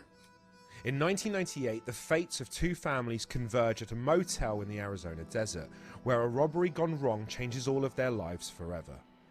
As the tale unfolds over the next few decades, step into the shoes of multiple characters to decide how that night will alter the course of their lives through a unique art style featuring actors digitally integrated into a beautiful cinematic world. This is As Dusk Falls. Hello, I'm Caroline. And I'm Charu. We're excited to be here and we'd love to tell you more about Interior Night and our game As Dusk Falls. Oh, hey there. Got your car towed back for you. You were right. It's more than I can fix with duct tape and a socket wrench. What do I owe you? Nothing. Your guests. Get it round back, quick. What in the world? On the ground, now! I said get on the ground! As Dusk Falls is an interactive story. The decisions you make do have consequences. Our story is a crime drama that explores the intertwined lives of two families over 30 years. We have the loving family, the Walkers. So, what's next? License plate game? Another round of row, row, row your boat? And the Holts, which are the more desperate family. Come on. This is 2 Rock, not NYPD Blue. Now get looking for that safe. As you play the game, you will be stepping in the shoes of different characters. First, Vince, the dad, who is rooting his family to Missouri. You are my flock, and I plan to herd you to St. Louis in high spirits. And on their way in Arizona, they get caught in a hostage situation.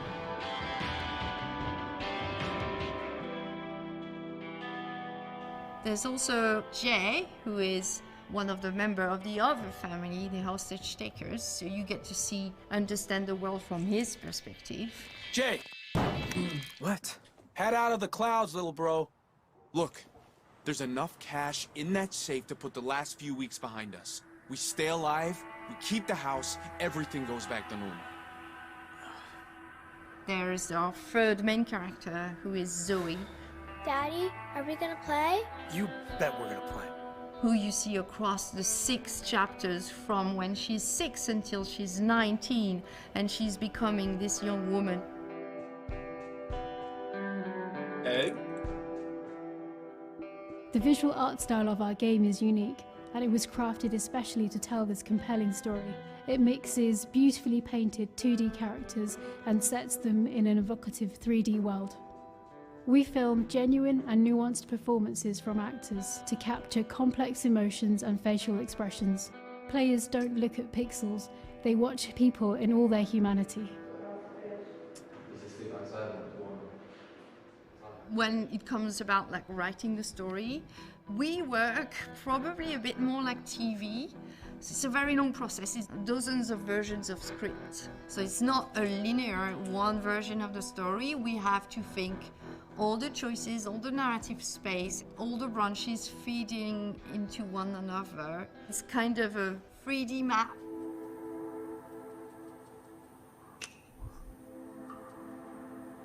How could you have thought you'd be happy with your family? I mean, without mine, I'd be... I don't know. I guess I just never liked being tied down. With a family, I felt... trapped.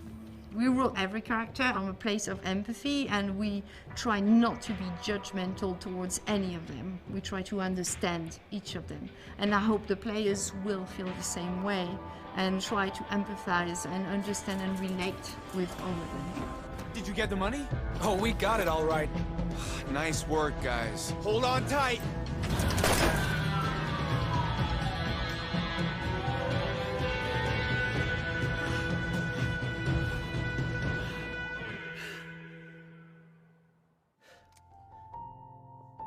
Family meals are a time not just to create memories, but to share them. For Venba, the mother of the family, cooking is a way to connect to the culture and the life that she has left behind, and pass those memories on to her young son. Each recipe she teaches him is not just a list of ingredients, but a piece of a much larger story about where he comes from, who his family is, and the challenges they face. Here's a Para nada estoy leyendo un papel que tengo ahí. How did you get started in game development?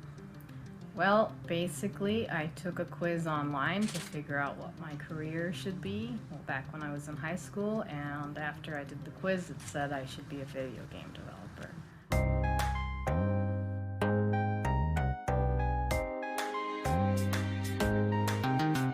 We were working on this project called Balloon Man.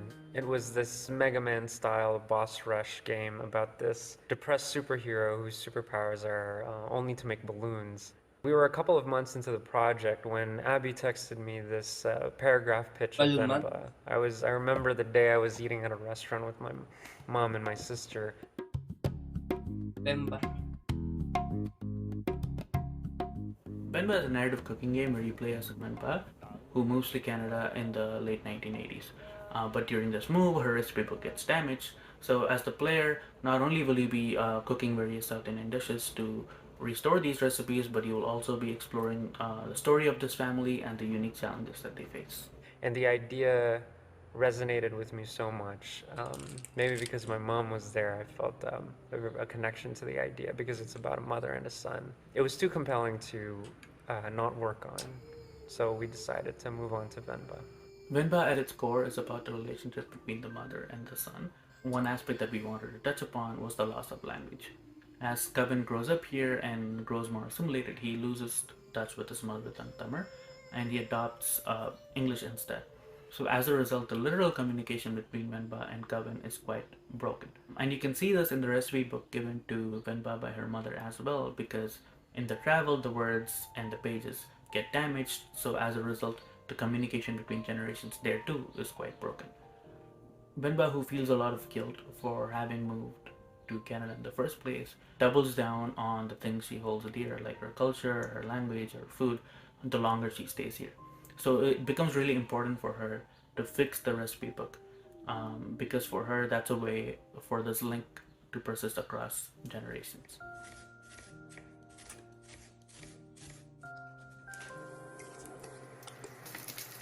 In our household, we very rarely ate outside food, so cooking was very important. Everything was made from scratch and daily. And unlike Venba, there were no recipes. Food was just made by testing, taste, improvising, and asking around. The cooking gameplay specifically was a big challenge for us. Most cooking games that we know take a lot of the physical elements of cooking, like chopping an onion or flipping a pan, and turn those into actual gameplay mechanics. This didn't really fit the theme and the story of Venba, and that's where the damaged recipe book idea came to fruition. We thought that a puzzle-based cooking game made for a much more compelling and appropriate gameplay mechanic.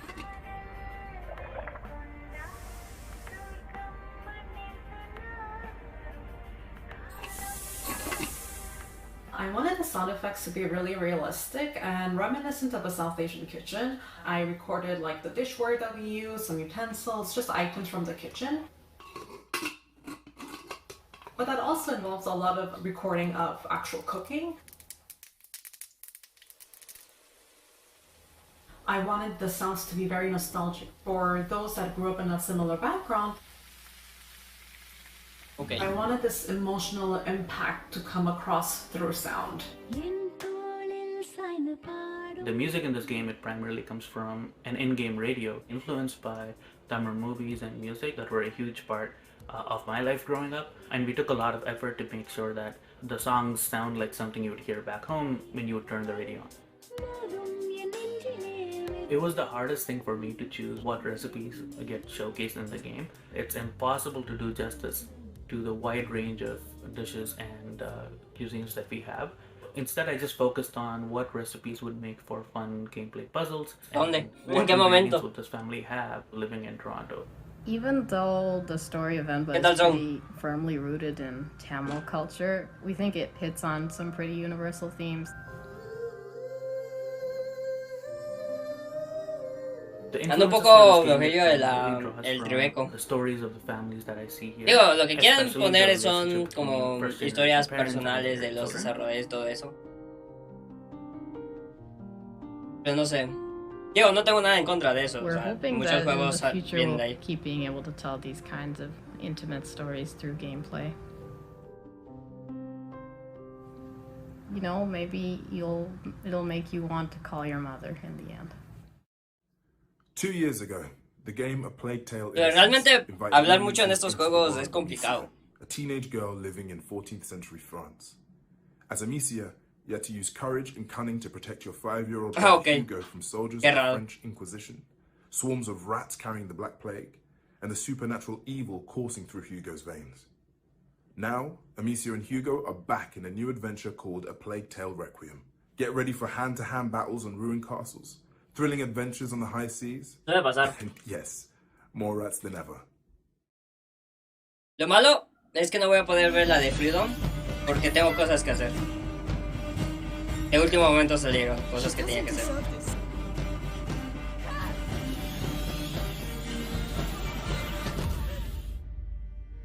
Qui est Asobo en fait? Asobo, c'est un studio de développement indépendant. On l'est depuis le début et depuis toujours. Au départ, c'est 12 passionnés qui font le studio limite dans un garage. Évidemment, aujourd'hui, on est 250, mais on a été rejoint par 250 passionnés aussi. Et c'est ce qui nous permet de faire des projets incroyables comme Microsoft Flight Simulator et Plague Tale Requiem, par exemple. Is it? The bite, yes. They've locked the arena down. They let them die here. It's starting all over again. Plague Tale, c'est notre bébé à nous. C'est en tant que studio indépendant, c'est la première fois qu'on se lançait vraiment dans quelque chose on va dire, de personnel. Ese juego ya se había hablado antes. On a commencé vraiment de la feuille blanche au départ. Donc on voulait un jeu d'aventure, un third person action adventure. Et on s'est dit qu'en fait notre meilleure chance c'était de partir de notre spécificité de français. Hay que cuidarse más esa salud. On est dans un pays chargé Aunque soy el menos indicado de decirlo porque tous les jours dans des cuidar mucho de mi salud tampoco es que lo haga muy bien. D'années. La diferencia es que et c'est quelque chose qu'on digamos que justesse, et soy qui nous a permis de donner au jeu une identité vraiment forte et de s'écarter un peu de fuerte defensa. Et d'aller dans quelque chose de plus cru qui correspond exactement à la nécessité de construire une histoire qui s'ancre dans le réel, pour mieux partir dans le fantastique et dans l'émotionnel quand c'était nécessaire. I don't know what's happening to me, Lucas. I feel my mind going. Une grande sœur, un petit frère, c'est quelque chose qui résonne en nous, qui va parler un peu à tout le monde. Et donc ça a été vraiment le point de départ. Hugo et Amicia, ça a été les premiers personnages qui sont nés. Amicia, la grande sœur, et sa manière d'appréhender un petit frère dont elle n'avait pas la Creo que ese juego ya lleva más de un año que lo habían anunciado. Hugo, qui est un jeune enfant qui ignore tout du monde et en réalité Creo, chargé a lo mejor haya pasado simplemente un año, pero ce duo va grandir ensemble. Sé que es independiente y ya lleva su tiempo. L'histoire beaucoup plus grande qu'eux qui est en train de se réaliser, dont ils sont les acteurs principaux. It's bleeding again. Yes, we should fix that before it gets infected, I guess. Amicia, donc c'est une jeune fille, c'est pas une guerrière, donc le gameplay de Plague c'est un gameplay plus orienté sur l'infiltration et la survie. Le but étant toujours d'être plus malin que ses ennemis pour survivre, que ce soit les rats ou des ennemis humains. Après Amicia, il y a des moments où elle va devoir combattre. Espero que esta conferencia dure una hora, porque entonces sí me va a dar tiempo de hacer mis cosas y regresar y ver la de Freedom. Y la de Freedom es a las 4. L'évolution du personnage, donc son rapport à la violence, son rapport au monde, à chaque fois est nourri par la variété de ces séquences-là. Le contexte de la peste était intéressant parce qu'il était vecteur d'émotions et de danger. El de Netflix vi como 15 minutos y era una putísima mierda, de hecho nadie la estaba viendo. Y mejor decidí ver la de E3n. Donc on a utilisé la représentation. Que era bien diferido porque la hicieron más temprano de lo que esperaba. Ça faisait une belle incarnation de la maladie, mais pour que ce soit impressionnant et qu'on ait cette sensation de propagation, il en fallait des milliers, il fallait qu'on ait ces rats qui se déversent dans les champs, dans les forêts. Y mostraron alguna que otra cosilla decente, pero tampoco nada del otro mundo. Simplemente el cuño, otra vez han tenido pruebas de internet estos babos. Están teniendo pruebas con el stream, ellos. C'est à la fois une menace mais un outil. Yo puedo asegurar que no soy yo. Una vez que refresco, vuelve a funcionar correctamente. Dans les champs, dans les forêts. Pero regresa como a los 10 segundos antes o algo así. Sur son passage. Donc les rats sont une version amplifiée d'une maladie qui se propage. Y es cuando digo, se supone que el que está en Latinoamérica soy yo. Pour Amicia, c'est-à-dire que grâce au pouvoir d'Hugo, grâce à ses outils à elle-même, elle va pouvoir utiliser les rats pour progresser parfois. Mais souvent, elle va devoir faire face aussi pour trouver un moyen de les traverser sans se faire dévorer. On écrit nos chapitres un peu comme des épisodes. Cette impulsion qu'on a quand on regarde une série, la retranscrire en jeu vidéo, c'était essentiel pour nous. C'est une technique d'écriture assez large. C'est vraiment une architecture globale qui vient rythmer tout le jeu et bien sûr la narration vient se coller à ça au plus près. Alors chaque fois avec des challenges différents parce que sur les phases d'exploration, on a toute la liberté au niveau des dialogues, etc. Parce qu'on sait que dès que le joueur va rentrer dans une phase de combat, là il va être beaucoup plus focalisé sur ce qu'il est en train de faire. Donc c'est à nous de pondérer, de se dire ok, ce qui est important, on va aller le raconter plutôt ici. Là, on va laisser faire le gameplay. Et donc, tout ça se fait avec Kevin. Enfin voilà, c'est une discussion qui est permanente au fil de 3 ans de production, constamment de faire évoluer le jeu autour de ça. You should sit down. Oh, so that's all you have to say? Come on. You can do better than that. You have a whole garrison here. Why don't you really let yourself go? Stop. No. Do you see the situation we're in?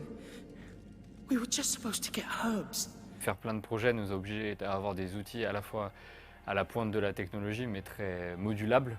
Et le fait d'avoir par exemple notre équipe engine à la maison, ça nous permet d'aller les voir directement et dire on a un challenge relatif au jeu qu'on est en train de développer et il nous faut un moyen de le solutionner et ça permet d'atteindre des prouesses comme par exemple Y me sorprende que las personas que programan eso y todo eso tengan este tipo de fallos. A ver, que a veces no son pruebas suyas en sí. Una manera de ratas juntas. Mais après, on a vu aussi nos faiblesses à certains endroits, notamment puisque, il a fallu s'en rendre compte, les cinématiques qui demandaient une logistique très lourde. Donc, en fait, on a vraiment investi sur un studio motion capture qui nous appartient et qui nous a permis d'avoir une énorme flexibilité en termes de tournage. I don't know what's happening to me, Lucas. I feel my mind going. Fantástico. Donc Olivier de Rivière, notre compositeur, c'est quelqu'un qui amène énormément de choses dans le jeu. Et donc il arrive, il a plein d'idées. Y lo gracioso es que yo no tengo bajadas. Là, on parle vraiment o sea, d'émotion, mi bitrate está bien. Scènes, donc Yo no he perdido técnicamente ningún Il y a des frame. moments où il nous sort des compositions incroyables et on regarde le level en face ou la séquence en face, on se dit tiens, c'est super ce qu'il a fait, mais nous on n'est pas au niveau du coup. Donc il va falloir se battre un peu pour remonter nos trucs et accompagner sa musique parce que ça marche dans les deux sens.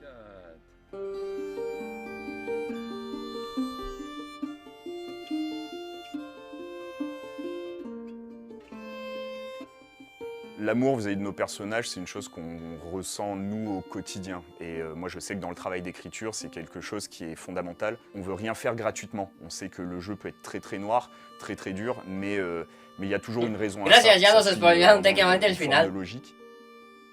À chaque fois qu'on écrit quelque chose ou qu'on réalise quelque chose pour Requiem, digo, no le va a jugar, pero para los que lo querían jugar ya les spoilearon técnicamente todo. Non, j'aurais pas dit ça, j'aurais pas agi comme ça. Et donc c'est amusant parce qu'ils font le jeu avec nous en fait un peu. Would His Majesty allow us to enter the city by his side? I allow. When Cuphead came out in 2017, the first thing people noticed was the distinctive cartoon art style inspired by the golden age of American animation. Volvemos a Cuphead, me cago en... Now, Cuphead is back with a new adventure called Delicious Last Course, with a whole bunch of new enemies and ways to die, and a new heroine named Ms. Chalice. So, if you are up for the challenge, get ready for Cuphead Delicious Last Course.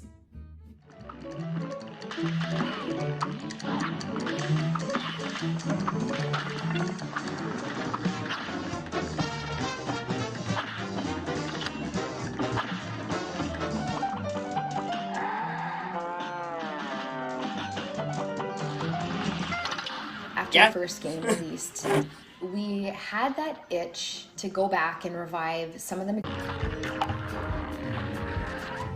Y cortaron lo que estaba diciendo la... We had always envisioned her playing a really important role as part of the main trio of heroes. This was our opportunity to further explore animation, music, gameplay homages, all of which we didn't get to in the first game. So yo está desfasado el audio.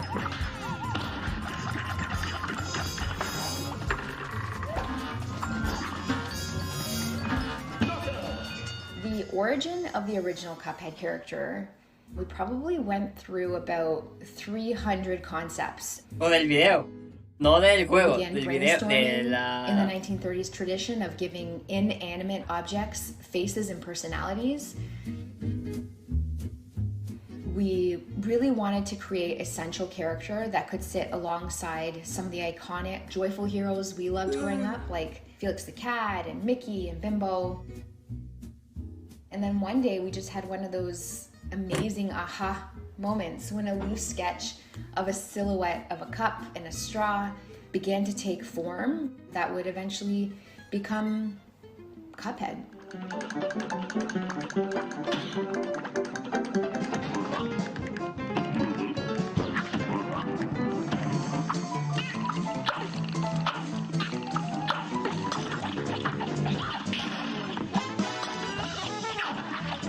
Having the chance to re-explore this world, to make something special for our fans while taking our time on the little details and making sure we're getting them just right. In so many ways, Cuphead, game and character, has been with our whole team through life's many changes. These characters have become like children of sorts, and getting a chance to take them on a new adventure to close this chapter of their story is just really exciting.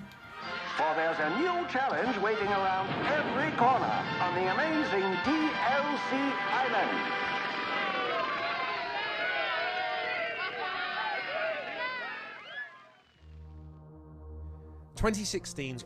Aquí nos alargaron 20 minutos con ello. Ya lo hemos visto en todos putos lados lo del DLC. Celebrating the end of a school year on the mysterious Edwards Island. Muchas veces lo que logran con eso es que la gente le empieza a dar asco en vez de darle hype. Oxenfree 2 Lost Signals brings us a different kind of coming-of-age story, one about Riley in her 30s facing the choices she made as a young adult and figuring out what comes next. This is Oxenfree 2 Lost Signals. Welcome, welcome. First, we're gonna have a little fun tonight, folks. Residents of Kamina have reported strange interruptions in their radio broadcasts over the phone. Form 1, I need visual confirmation of the clouds above Edwards Island. Over.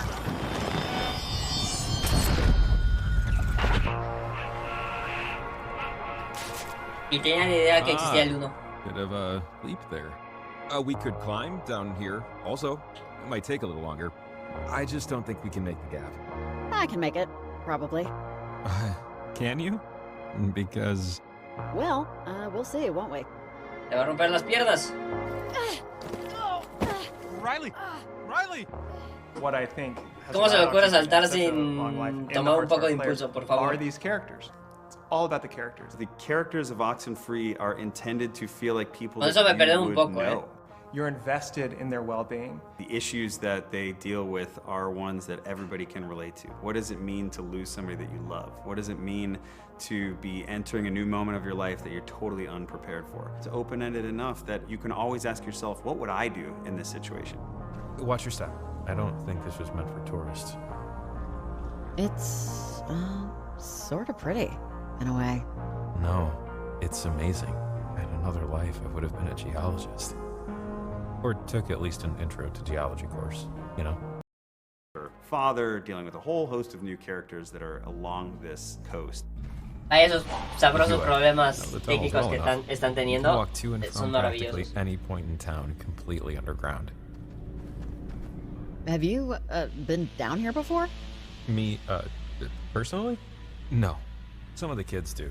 Or Voy a apagar la luz. In high school. Esta. They crawl in here, light a fire. Ahora un poco más oscuro, pero tampoco pasa nada. But I'm too little a fan of small, dark spaces to really see the desire. I'm really looking forward to people playing with Jacob, who is their kind of main counterpart throughout the game. Take a look at Jacob. He's got this questionable facial hair. He's got the hipster hat. Funny how just a little light makes everything both less and more spooky. Weird, right? And his animation also gave him that laid-back kind of, hey, I'm just hanging out here in the woods, not being creepy. Jacob actually has direct ties to the events of Oxenfree 1, and particularly the history of Maggie Adler. Maggie was the woman that first kind of discovered what radios could do. She was the one who was kind of tied to the events that really kicked off the whole story. Hey, if you're on this frequency... Yes? My mom used to tell me stories. That's why I'm calling. Because one of the stories was about tonight and the things that are going on. The cool thing about the radio is that it opens up a whole different axis of exploration to the player. It's not just exploring Edwards Island as a space, it's exploring Edwards Island as an infinite number of kind of radio frequencies. Certain objects in the game will resonate with certain frequencies.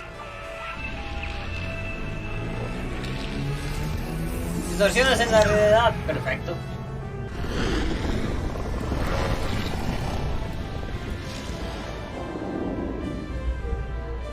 Hey, it worked, I think. I mean, we're not dead. The alternate timelines in the Oxenfree universe are really interesting because it allows the player to explore the possibility of going back and changing the past. I think we're back when the mine was somewhat operational. Rupturas espaciotemporales. Let's see if the time tear opened anything up. The player gets to open these portals in time and go through them and talk to these other ghostly characters. Portals are getting open when they don't want it to happen, and so they've got to deal with the ramifications of that.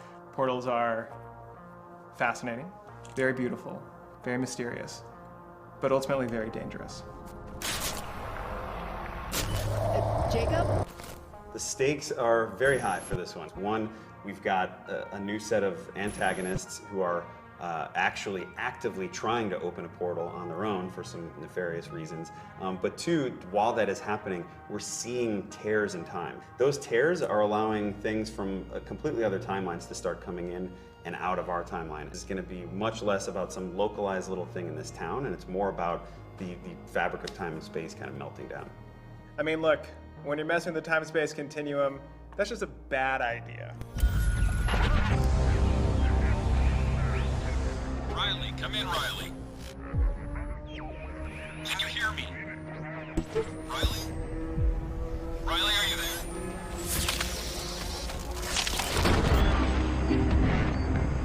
Okay.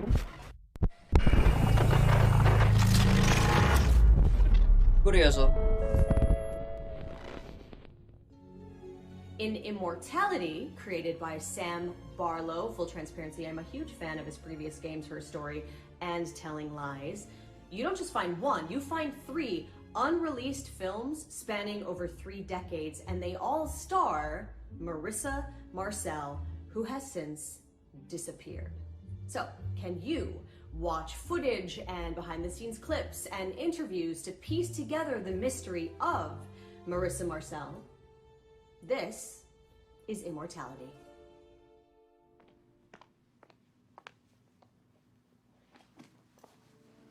What is your name? Marissa Marcel. First heard about Marissa Marcel in 2015. I was at a party in Hollywood and I was listening into these old guys, writers, producers who were big in the 70s. They were swapping war stories, gossiping, and one of them brings up the story of Marissa Marcel, this actress who shoots 3 movies over 3 decades and how none of the movies ever comes out. Hello. I was interested, and after the Deja de party, contestar teléfono. I Googled, Por algún motivo me llaman. very little of anything online, but I was intrigued, so I continued to dig and attempted to find something more concrete. Now, we know you from the movie that you just finished shooting. It is finished, right? Yeah, it's finished. Yeah. If you don't know, it's a bit of a fairy tale. So Arthur Fisher, the great director, who you probably know from his movies such as Marion and The Man Who Dreamed, was casting for his new movie, Ambrosio. And so instead of casting a recognizable face, he wanted to find some fresh talent. So he put the word out and saw, how many was it, 10,000? I think it was over 20,000. 20,000. He saw 20,000 girls, and long story short, he picked you. Yes. 2 years ago, we were approached by an anonymous donor who handed over this huge cache of film.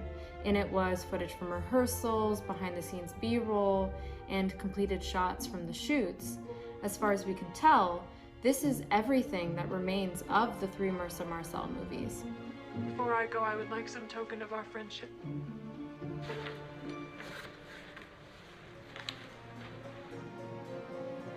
You could have walked away from this. We brainstormed how best to use this footage, how to make it available to the world. So first we very carefully cleaned and scanned all of the film, digitizing everything. But there were enough gaps where we weren't able to cut full movies. So we took some of the ideas from my earlier games, Her Story and Telling Lies, the idea of a more exploratory way of viewing film stories, and we built on that. We created a virtual moviola, a way of looking through the footage as if you were back in the editor's suite with Arthur Fisher or John Durick. And to build on this idea, we came up with a new mechanic, a kind of visual concordance. Does this work as a confession? Exploration by match cut. Good words. When you're watching, at any point you can stop and point to an image, an actor, a prop, and the system will create a match cut to another piece of footage with that image. Now it's worth more. So you kind of surf through the footage in a way, following a breadcrumb trail of visuals, creating your own montage. It's both expressive and exploratory, like the best of video games.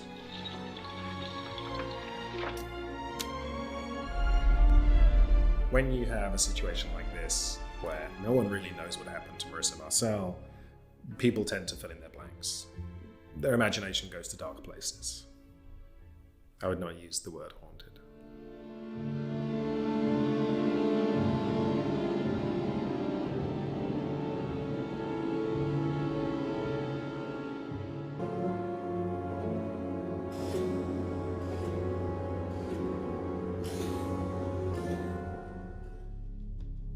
Do you ever wish you lived in a simpler, safer, more optimistic time? Trevor Hill does.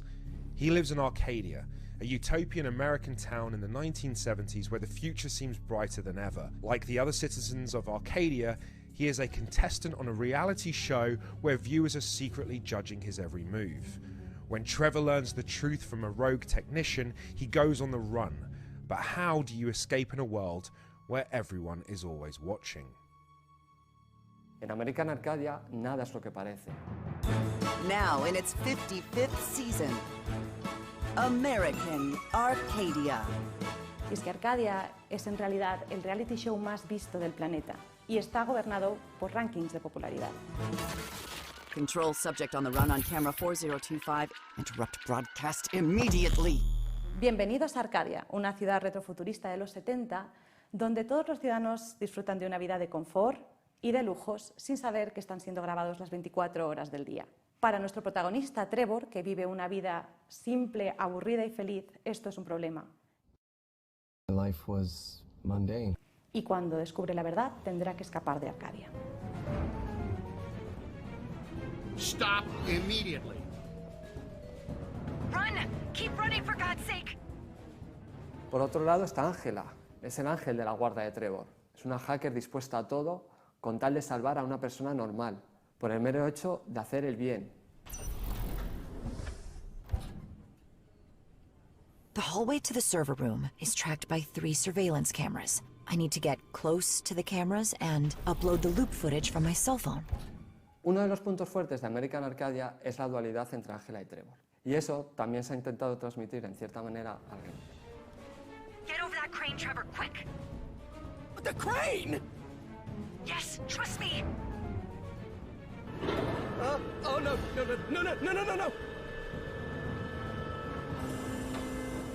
Tenemos dos tipos de gameplay totalmente diferenciados. Por un lado tenemos el side-scroller, el 2.5D, con acción y plataformeo, persecuciones y, como no, puzzles. Por otro lado tenemos la jugabilidad en primera persona, con un tono un poco más pausado, que nos lleva a experimentar mecánicas de exploración, sigilo y hacking, usando siempre los puzzles como parte central de la jugabilidad. All the videos are uploaded and playing the loops.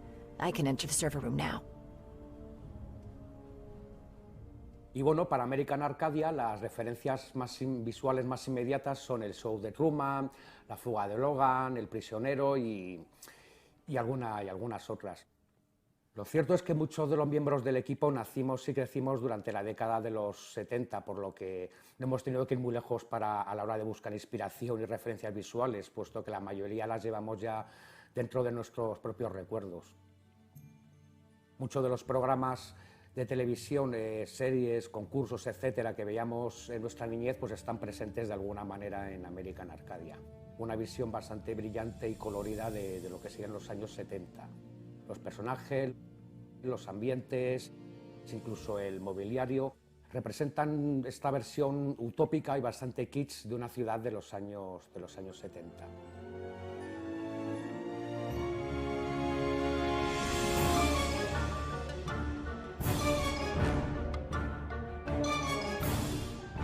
Siempre me gusta tener un tema principal para el juego y diferentes leitmotivs para los diferentes personajes que se van uniendo en una única banda sonora donde se van mezclando y representarán los dos mundos, tanto el de los 70 como el del futuro, mezclando elementos electrónicos y orquestales. Hey, I can't see anything in here. Jeez, man, just hug your teddy bear real tight while I try to turn on the lights, okay?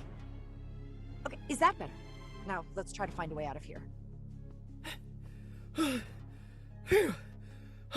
Trevor, are you wheezing? You're in terrible shape, man. Did you get any exercise at all? No, not since PE in high school. Because of my metabolism, I don't easily gain weight, so I don't usually do any... Okay, I'm not here to judge your lifestyle or your dietary habits. Just save your breath and keep going. In American Arcadia, what we want to tell is that you don't need to live just for getting likes on social networks. Sabrosas llamadas de compañía que te quieren estafar. You don't need to care about what the others think. Acabo de hablar de otra compañía diferente a la que tengo. Ya la he hecho varias veces. De hecho, lo tengo en spam el número, pero por algún motivo soy imbécil y le contesté. ¿Qué pasa?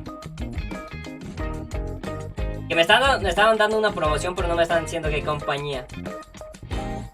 Hasta que les pregunté de qué compañía era.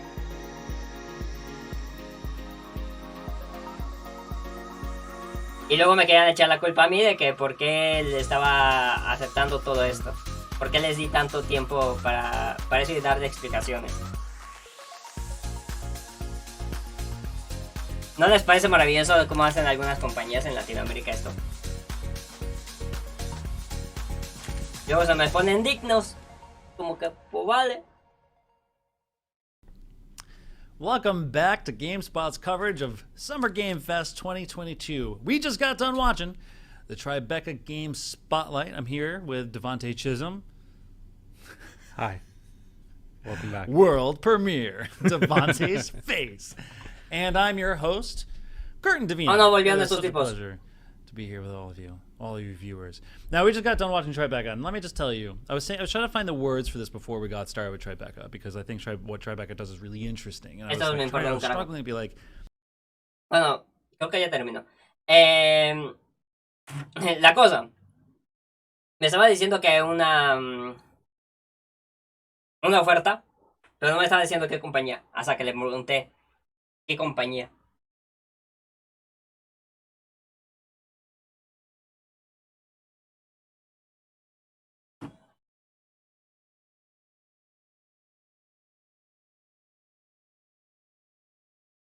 Y pues ya se me pusieron bien dignos. Muy digna la chica, porque era una chica.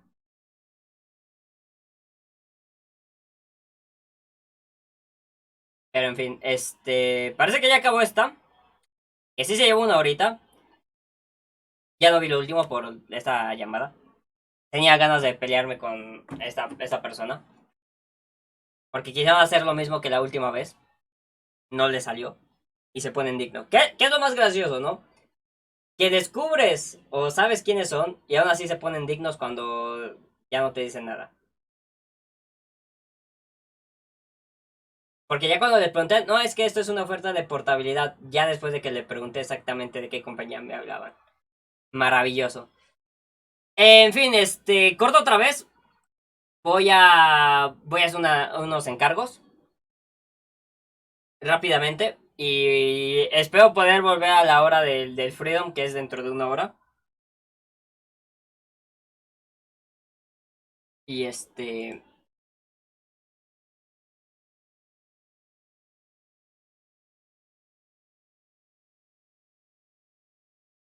y eso.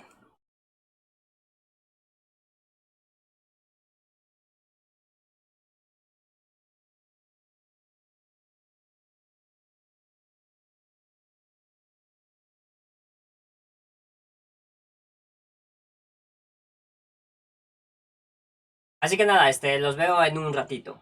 Si todo va bien.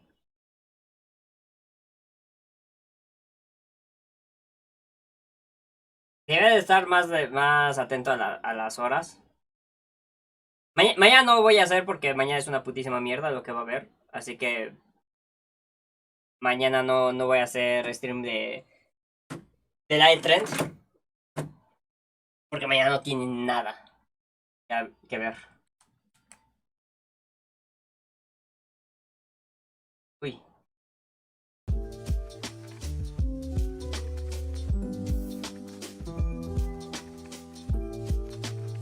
Es en 3 minutitos.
Bien.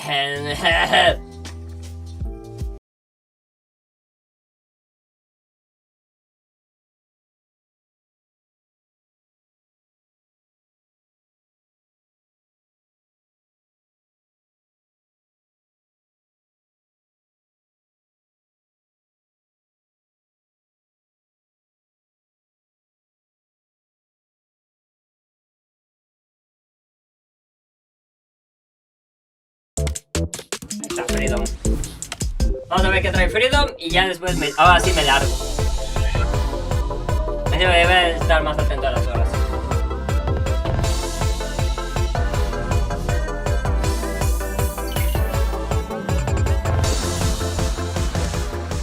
Welcome back to IGN's Summer of Gaming. The festivities continue tomorrow, but right now, we'd like to let the good times roll. Freedom Games is a publisher founded in 2020 that was built on the very notion of partnership, supporting independent developers and helping them get their games made.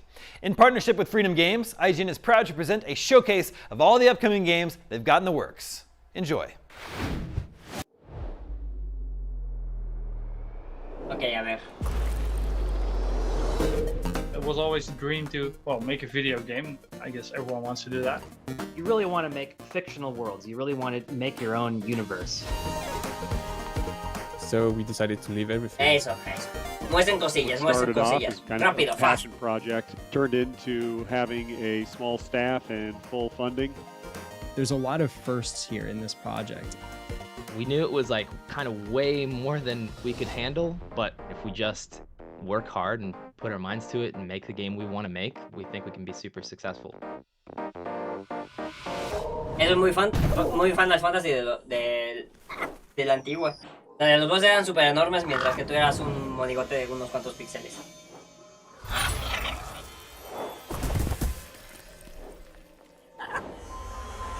World Premiere, por supuesto.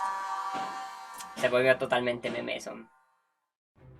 Good Heavens is a cozy open-world sandbox crafting game with procedural map generation and storytelling. The player's goal is to improve their base and character while exploring a rich world with different biomes, races, cultures, and cities. We offer a unique dynamic class system for co-op multiplayer, enabling various playstyles. It's possible to play a game as a fighter, farmer, cook, miner, trader, or even as a card player. Each player in multiplayer can play individually within the team. Some of them are exploring, slaying monsters, and doing quests from the cities. Others are building the base, farming and taming animals. Traders are building roads and trying to find unique resources from other cities. The team events gather the team together. Slaying a boss or organising a beer festival can be team events. The world of Good Heavens is created procedurally. Moreover, the races, the cities, and their cultures, also the history of the city with its neighbours and their behaviours, are procedural as well. Players might come across wild combinations. A town of nudist elves are radical and aggressive as part of their behaviour, so they're attacking anyone who enters their town with their clothes on. Another random combination could be BDSM-loving vampires or hippie werewolves. It's a comedy game and we do everything with that in mind. Once we create the world with its towns, cultures and history, the world will start interacting with itself. The cities will start evolving according to their cultures and their respective technology path. They trade with other cities and harness resources from their environment. If the player gives them the tech, they will continue their evolution. They will make new buildings. With those buildings, they will make new weapons, and eventually they will attack their rival city and destroy it. A single action by the player can lead to enormous outcomes. If you're watching this, then it means we want you on board as well. So jump in. What are you waiting for?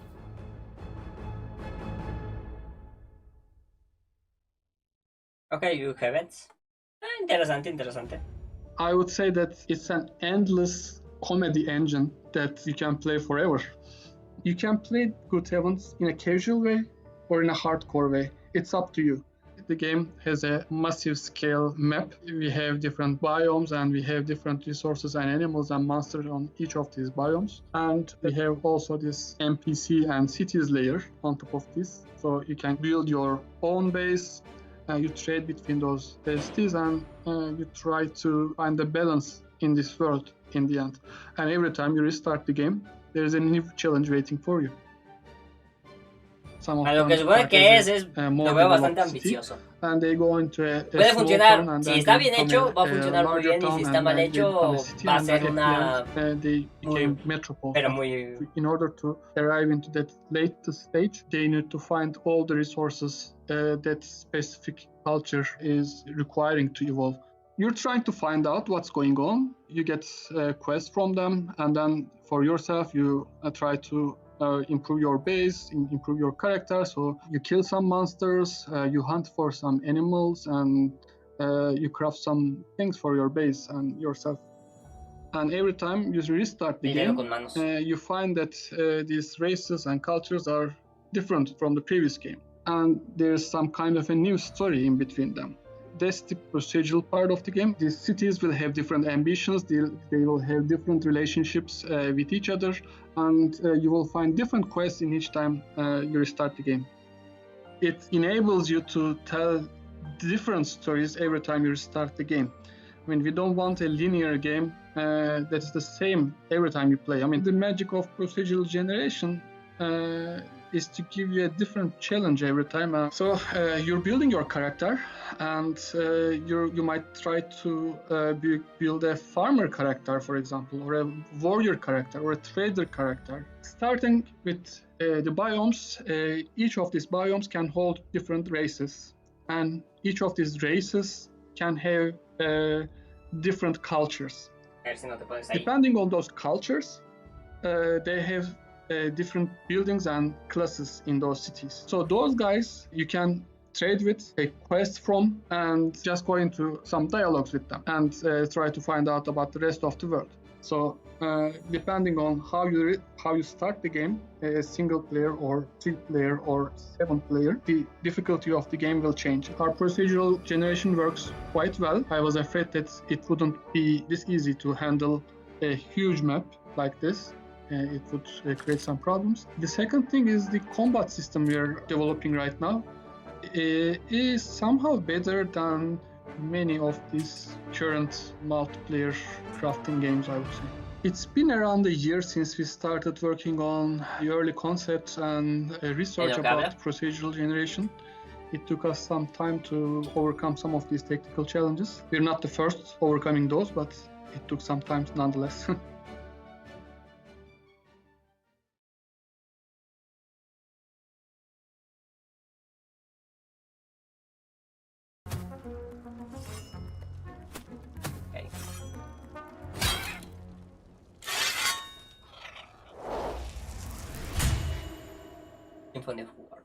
Legends tell of a golden time in years past of great clashes, heroes, and triumphs. Parece muy RPG Maker.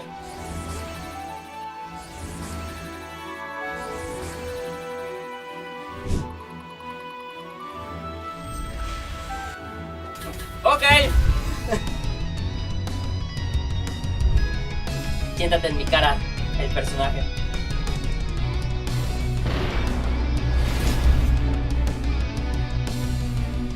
Bella 180.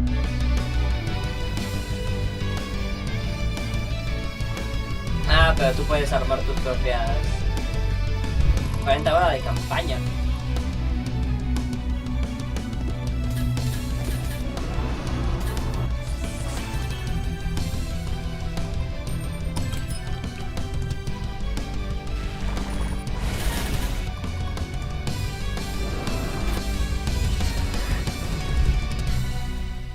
Hey everybody, Phil, lead designer for Symphony of War, the Nephilim Saga. 6 years ago, we set out to create a brand new strategy RPG series, and today we're finally ready to announce the first title's official launch date. And that launch date is right now, today. Please go check it out at the Steam store. RPG fans, we think you're going to love this one. I want to send out a special thank you to everyone who's followed and supported our development along the way, and to everyone who gives it a try. We hope you enjoy playing it as much as we enjoy creating it. Con un 20% de descuento y en la Epic Store también. Okay. My name is Phil, and I am the co-founder of Dancing Dragon Games. Symphony of War, the Nephilim Saga, is the first in a strategy game series that we are developing. El primero, It is a political war drama. Your protagonist is a Imperial Army officer. Some shocking events happen, you get framed for murder, you have to clear your name. There's so many twists and turns, and you saving the world, as you do in these games. I love to tinker, I love to experiment. No en I want todos, to be able to set realmente this Final up in Fantasy an auto Tactics, battle. tanto el I 1 como want to el have a 2. little bit more automation. Si And ven más o Civil menos War termina como delivers salvando that el exactly. mundo, pero It's realmente terminas turn-based, haciendo las cosas por ti, no por bulk of otra your cosa. micromanagement is done before you Salvar el go mundo es into como a mission la or a chapter in a home-based sequence, and I love that. La cosa In the como para home-based phase, you will terminarlo y be ya está. able to buy stuff, and that's, you know, hire conscripts or mercenaries. You can buy artifacts at the shop. You'll be able to tech up. You can go into the support conversations and, you know, have the characters interact with each other, react to the events of the world. You can do friendships, bonds, which is love and romance, and family. Okay. Tactical phase Oh, the is Fire the Emblem. other half. Your squads that you've built are plopped down into a map. Boom, that's my army, that's my setup. It's beautiful. Mission go. So we've got open terrain, which includes your plains, your roads, grasslands, stuff like that. And you've got your rough terrain, what's your woods, your swamp, your townscapes. You have your squads, and you've painstakingly made their formation, chosen their class, chosen their leader, Eso, their traits, poner their un... artifacts, and you send them in, and you go, and then you sit back and watch.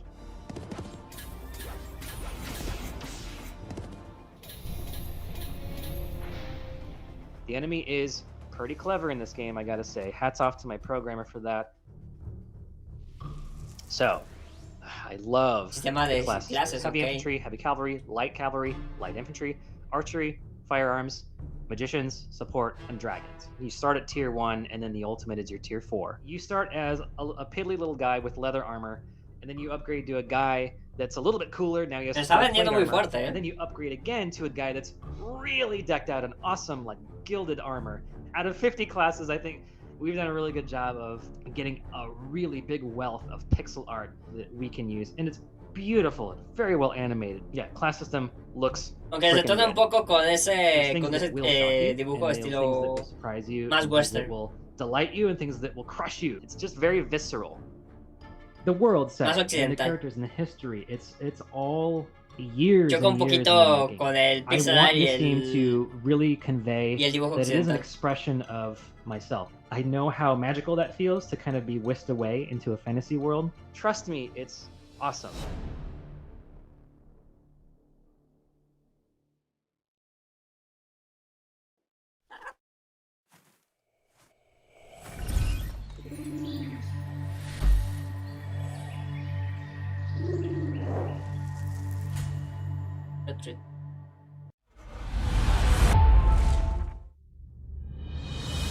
There was a time when we forgot who we are. Es un juego de Survivor. We were ungrounded and destroyed our world in the name of greed.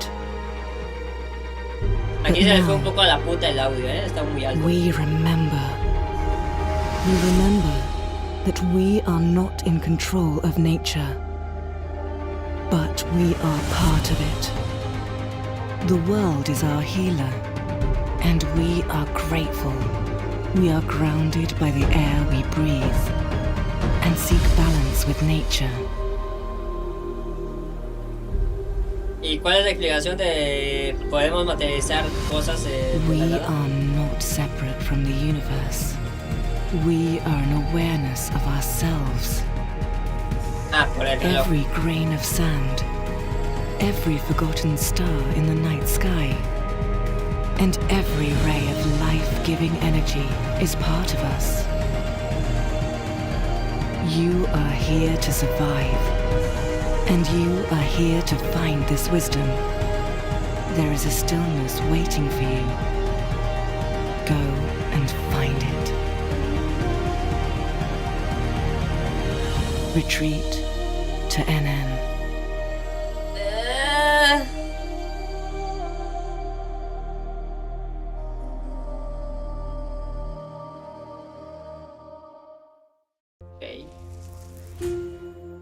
Pues si tienes ese reloj, My name ¿por qué is tienes que Justin matar a las Rosford. I'm cosas the esas? A founder los of Head venados. West Studio.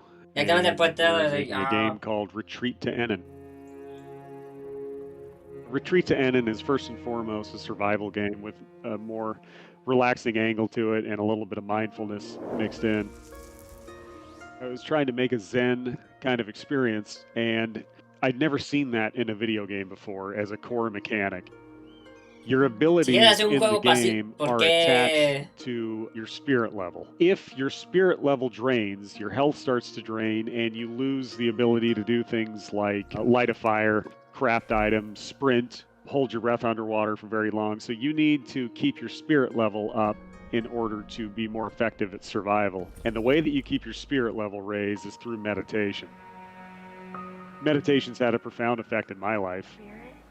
It seems like something that maybe the world could use even more of now. And if this little game can help even one person achieve that, I think that it's reached its goal. Gently close your eyes and take in a nice, deep breath. For years, I was a film and television composer. Because of that, I was able to focus a lot of energy on the score to this game, and I didn't want to just do the obvious chill Zen music. You know, I wanted to make something emotional, even sad at times. I tried to make it, I guess, as connecting and beautiful as I possibly could. Sí, bueno, To connect people to nature, what we've done is made a very lush, full, rich environment. It's not procedurally generated, so every path you take, every valley you walk into, every corner you turn, I tried to make it have its own personality. On the main island of E3n, the tropical island, there's going to be creeks, ponds, it's surrounded by a huge ocean. And when you go into the redwoods, that's a much larger area. If the player's going to get lost, that's where that's going to happen. The majesty of seeing an elk or a wolf roaming around the Arctic level just looks really cool. All in all, I think that they're very immersive environments. I kind of want this to be a game where people get lost sometimes. There isn't a map or a compass. All you have is a home icon on the last place that you slept. The player's going to kind of have to watch where they're going and just keep an eye on where things are. You got to get out there. You have to explore. There's a variety of animals to hunt on all three biomes, like deer and elk. There are wolves in the game, and we have gillnet fishing. Basically, everything is gathered. You don't cut down trees in this game. You can collect the wood off the ground, the scrap wood and driftwood, and turn that into a beautiful wooden structure with the technology. There is no wasted item in the collection system. Everything has a purpose.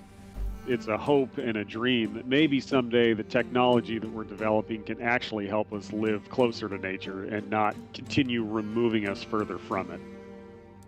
So it goes from kind of elementary, basic survival, all the way up to building this huge dream retreat. Even when the player gets done with the story of the game, they have the option, if they want to at any time, to return to this huge base that they've built and continue meditating and just have this place they can go to relax anytime they want.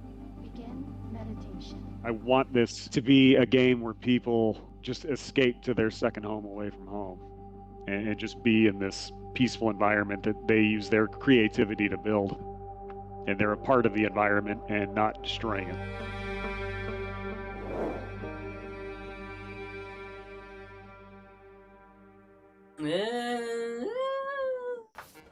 Reto con pinzas, la verdad.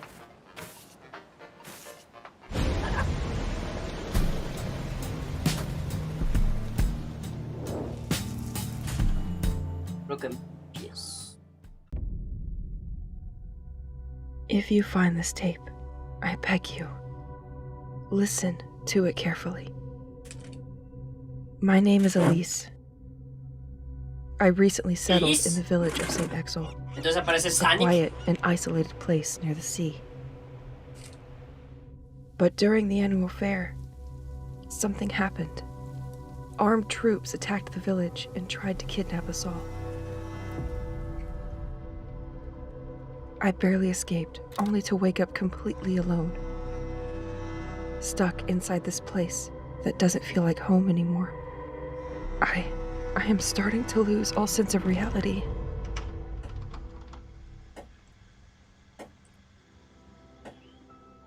While I was investigating the village, I discovered a deeply rooted sickness. When I started to sink into its abyss, I was finally able to see more clearly. Because even if this place is constantly challenging me, it also keeps pushing me to question everything. If by chance anybody is listening, please come help me. I'm not going to last much longer. It's now or never.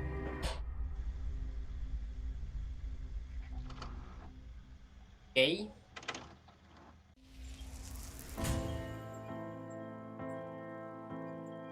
Hello, I'm Melvinio, the studio director of Elsewhere Experience, the studio behind Broken Pieces. I am also the sound designer and audio director for the game.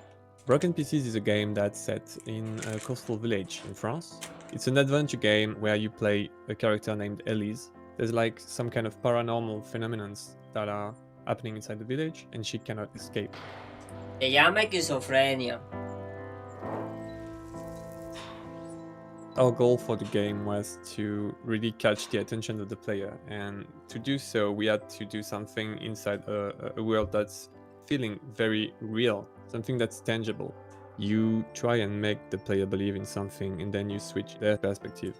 If everything is very realistic, then when you have things that are paranormal, they meet in the crosspoint with the realism. The player would question at first and then integrate inside its perspective of the world.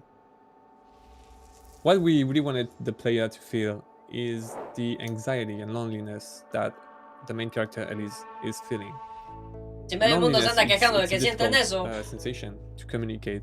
Y tú haces un juego que haces eso. One character inside the game. You don't talk with anybody. You don't interact with other people.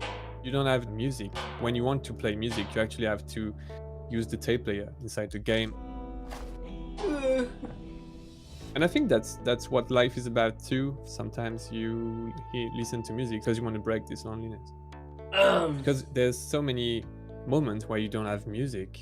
You have to have this constant soundscape of what's surrounding you. We did a lot of recording where we live, and we really wanted it to be very present. All the environment were done by my associate Benoit. He is from the region we live in and from the places we see every day.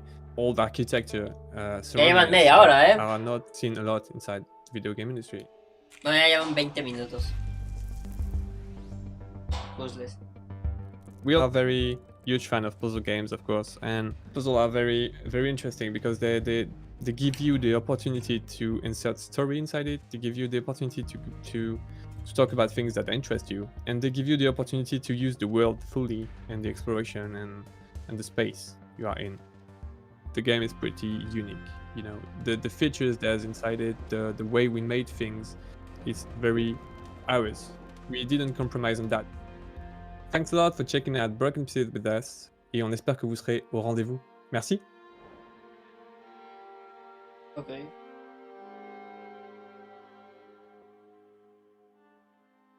Hi everybody and welcome aboard. I'm Stefano, co-owner of Stellax Software, and this is our project, a minimalistic narrative game called Monorail Stories in a modern-day pixel art setting.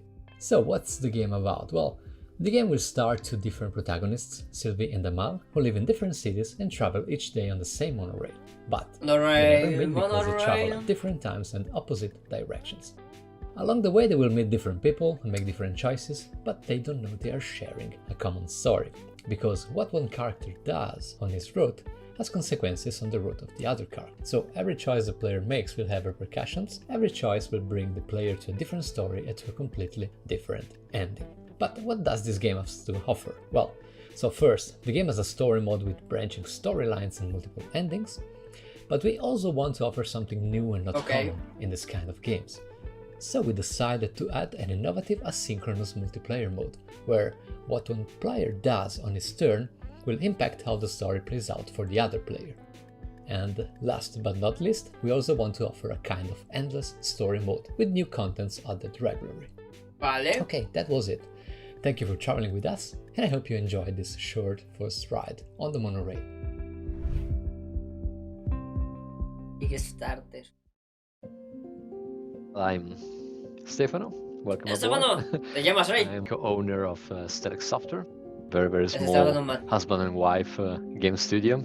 My wife, she's artistic director for the game, and this is our project, a minimalistic narrative video game called Monorail Stories in a modern day pixel art setting. So the game will start to different Sylvie and Amal, who live in different cities and travel each day on the same monorail, but they never meet because they travel at different times and opposite directions. So along the way they will meet different people, they will make different choices, but they don't know they are sharing a common story, because what one character does on his route has consequences on the route of the other character. So basically every choice the player makes will have repercussions, and every choice will bring the player to a different story, to a completely... Yo sin jugarlo ya sé qué tipo de final sacaría.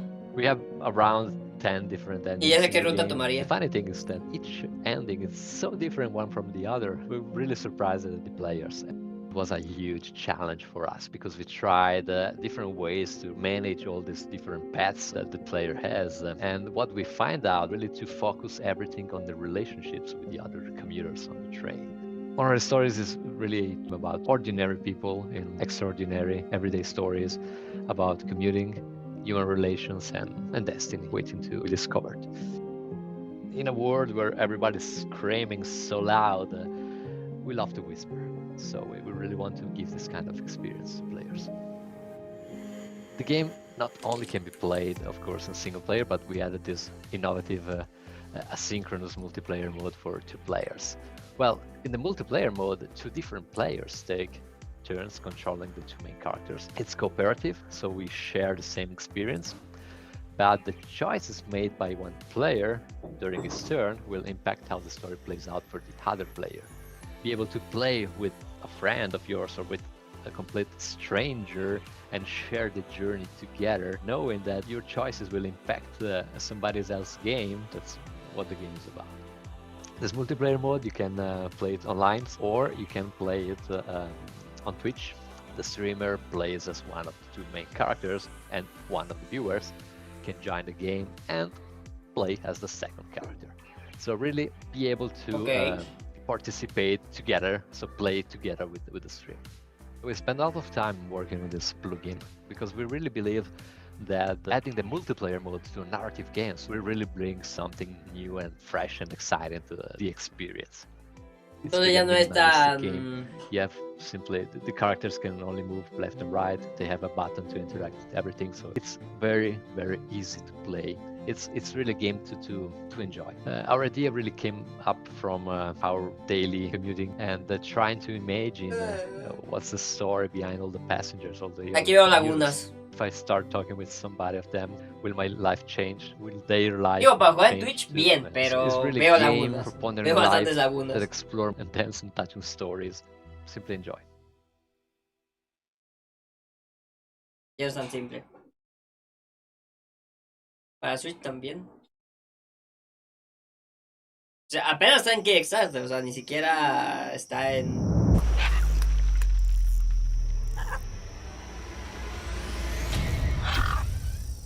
Así como lo vemos, posiblemente no termine como se ve ahora. Monster.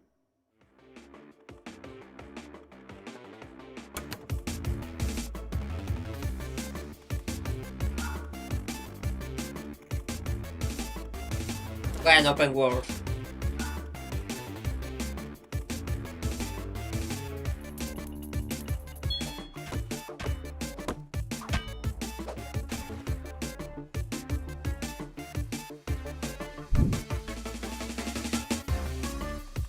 Ok, capturas a tus Pokémon.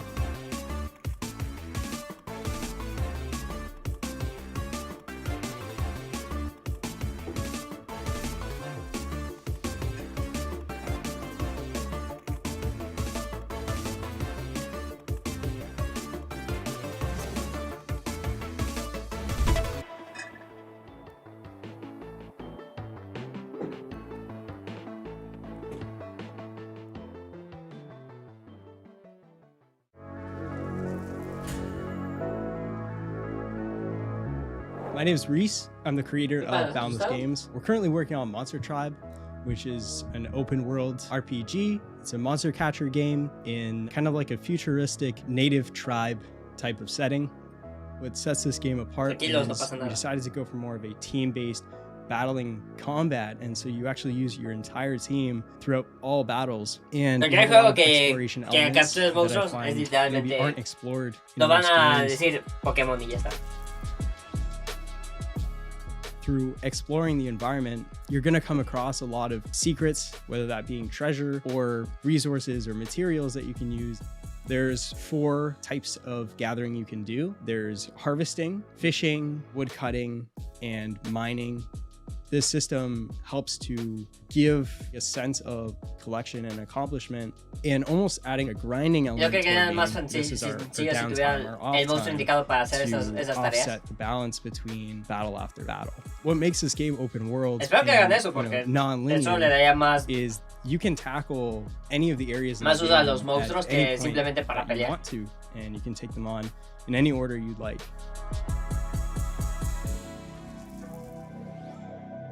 Collecting monsters isn't the traditional throwing some kind of orb or object at it. And so in our game, instead, what we've done is we've created a system where monsters drop DNA as a battle reward. You can then take it to the DNA stations, and you can use these to actually revive and resurrect these creatures to then, have them on your team. Monster mutations is a mechanic in the game where you can mutate them using resources and items. And so originally it started off as just a way for us to get more variety in monster encounters. That opened up to about 300 different combinations of creatures. And so we just kind of thought, like, why not throw that into the player's hands? That changes their element, their class, and also their design. Once we actually get into the battle encounters, it is a team-based battling system. So you'll have 4 slots for your monsters. And so you can have a 4 versus 4 battle. And this takes place on a 3x2 style grid. You can have moves that hit all squares on the battlefield, or just the front line, or the 2 middle squares, dodging moves and kind of predicting what your opponent has in their arsenal to strategize through more than just using the right moves on the right guys. You also have to worry about your position, the enemy's position in this group-based turn-based combat. We've been working on this game for over 2 years now. I'm just proud of the entire process of making it and becoming a better developer because of this game. Está muy asustado.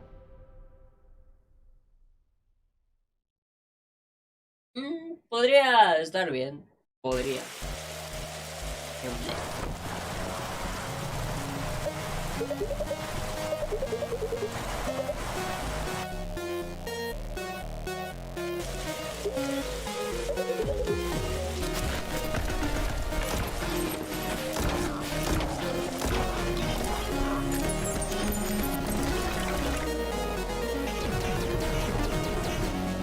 Okay.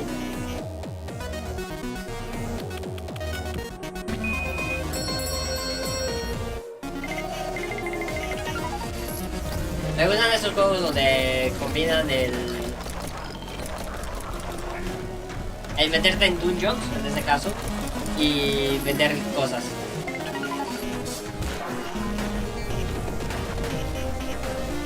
Como entrar de dungeon es más o menos la mecánica.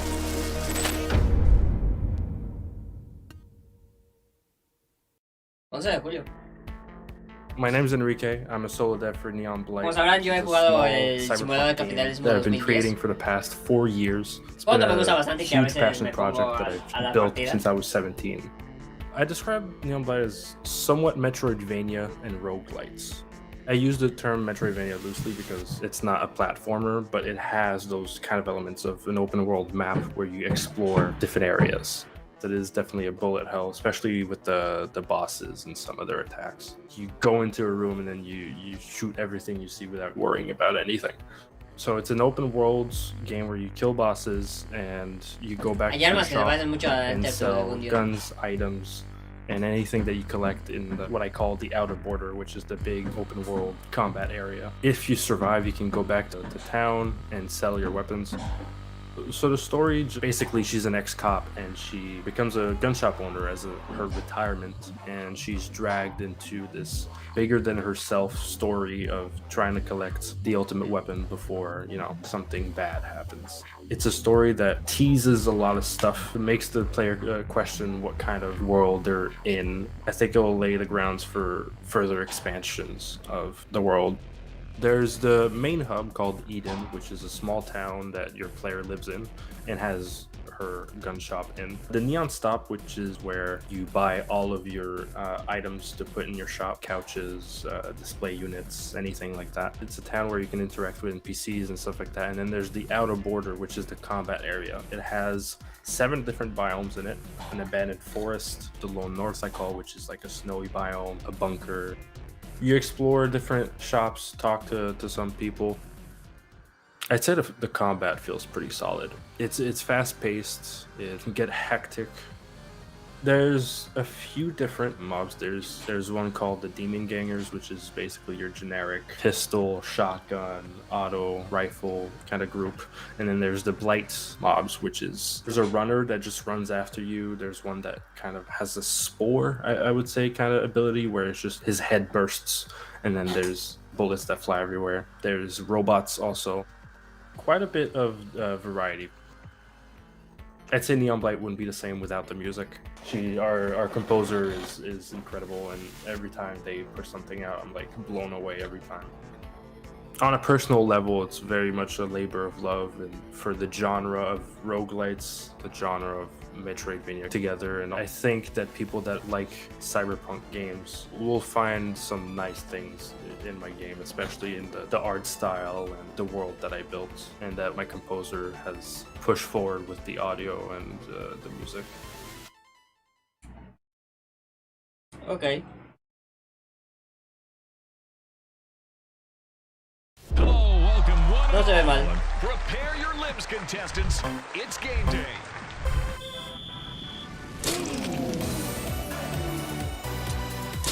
Más juegos así. That's just nasty. Esos juegos tienen un boom al inicio y después desaparecen. That be the finish line or the grave, who knows? Some have spoken out on social media to say that this section has been designed simply far too hard, and it's cruel.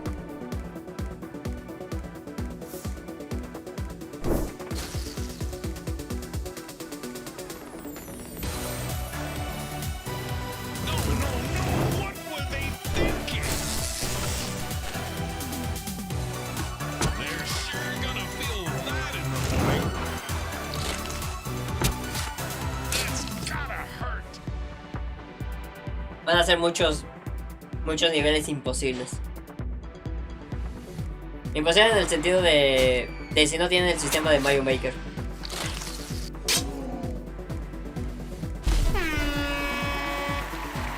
De si no lo puedes pasar tú, no lo puedes publicar.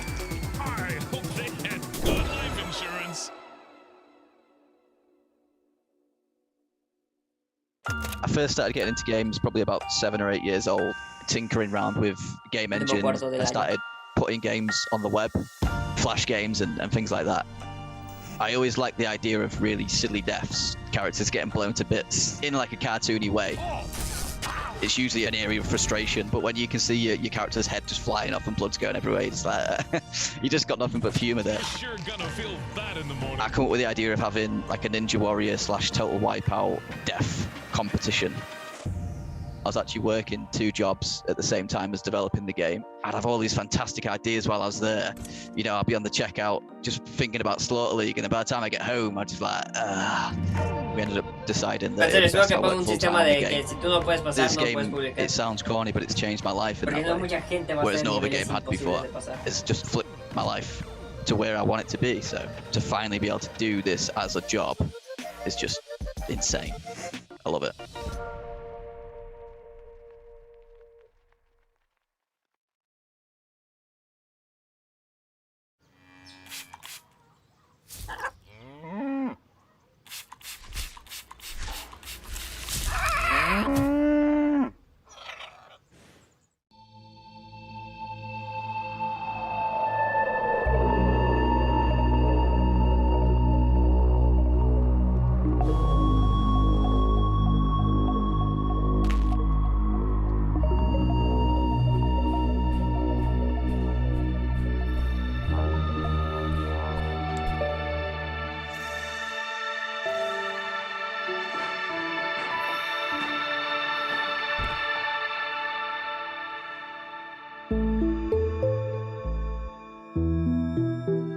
Ok.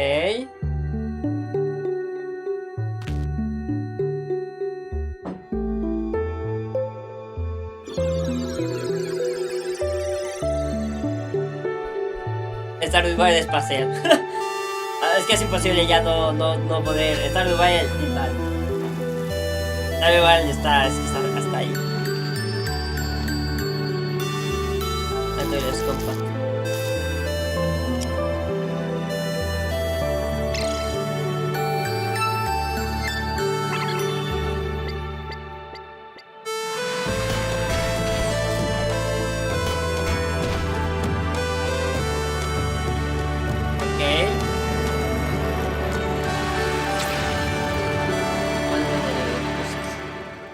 El tercer cuarto del año. Literalmente ya vamos a entrar al tercer cuarto del año. I would be good at making video games. My mom just sent me a picture of a drawing I did when I was like 8, titled My Own Game. I was diagnosed with Asperger's autism as a child, and I basically kind of just told myself, nah, there's no way I could be in management. But through therapy as a child and then continuing my own efforts, I overcame it.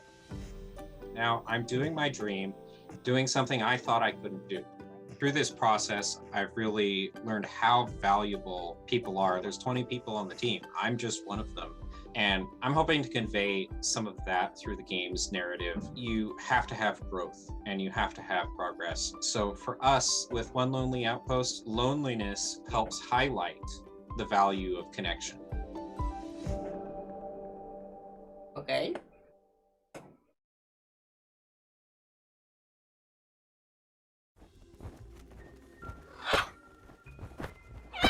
Interesante.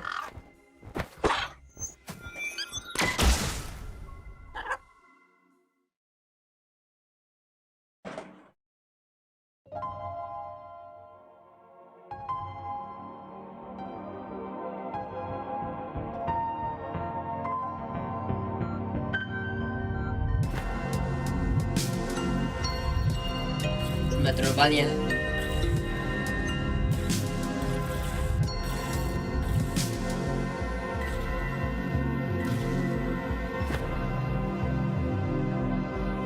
Ok, armadas elementales.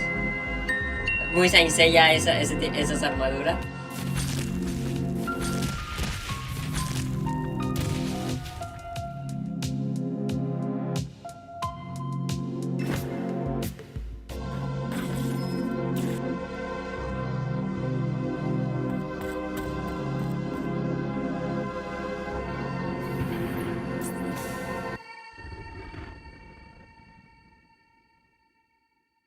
Danger Shadow.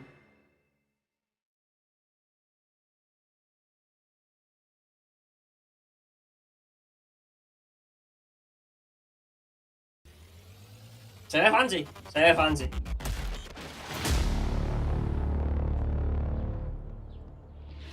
Más estilo Tomboy Project.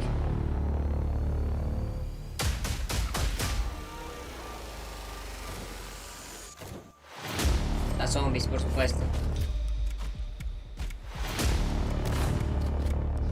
Es una mejada del Tomboy Project, de casualidad.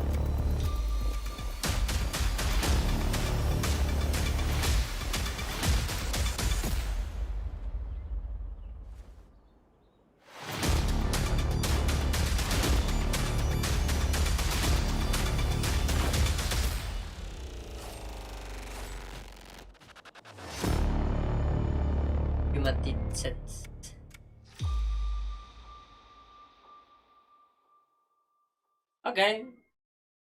Ya de probar el Zomboid Project, lo he visto y me han dado ganas de jugarlo.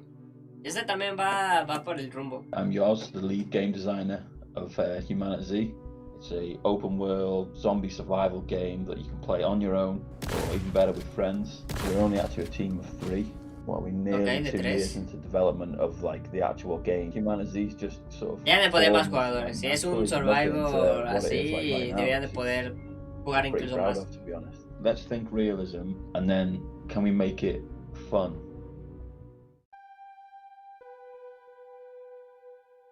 The open world is one of the main things because the map is pretty darn huge. I think we're up to 8 by 8 kilometers, so people are going to get lost. You can literally go anywhere you want. You can find spray cans and then you can like track where you are, and it's that way of like mapping out where you've been. So there'll be obviously zombies, there's no getting away from them, but there will be other non-player character AI like bandits, gangs, some friendly, some not. We have like random item spawners that are created for each building. Say me and you were looting like a town nearby. Sometimes you might not get anything, sometimes you might get a little bit. You could go to those locations and hope no one's looted them before you, or it's your lucky day and that loot is there for you to gather. We decided to do multiplayer from the get-go. You can play alone and be the survival guy. Playing with friends is definitely how the game is made to be played. That's what we want it to be as well. We just felt like it'd be so much more fun. So you could like have a community of say 3 different of your sort of buddies, and you could sort of go different paths to sort of cater for the whole community. That one be a builder, one be a combat guy, one be like a farmer, that kind of thing. So yeah, you could kind of mix it up and get the best for like a community. You can kind of like invest in the character, so you can kind of level him up, develop skills, gear it towards a play style. But if you die, you estilo to learn your lessons from the last time and don't make them same mistakes again. En el sentido de los skills. That was one thing we wanted, is that build anywhere. If it was an apocalypse, you had your own house, you would use what you could to fortify the house that you currently live in. I don't know, the fortification is just one of my favourite parts of the game. And that was one of the things that we first started on, was we literally began with fortification.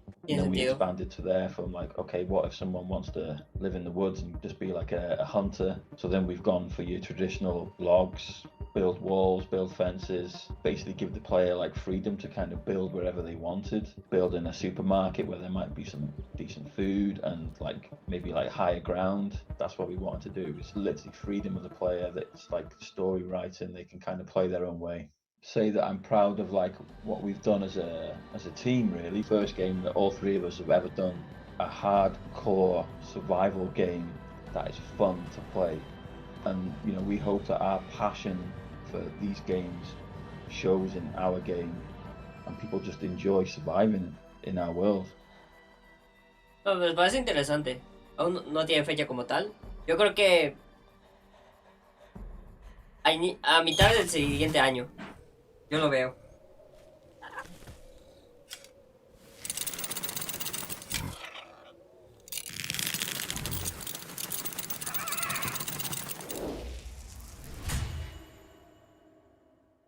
Creo que este ya también lo habían mostrado antes. Talamel is in its twilight. ¿O no? The sands have buried its kingdoms. Corruption unburies its subjects.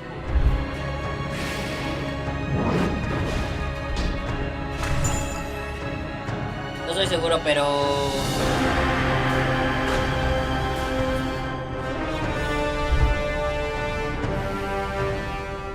Ok.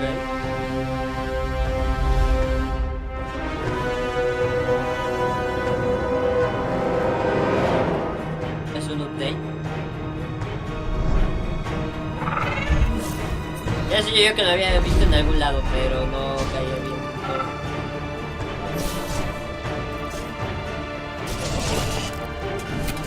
Tengo la sensación de haberlo visto, pero no caigo exactamente en dónde, cómo y cuándo.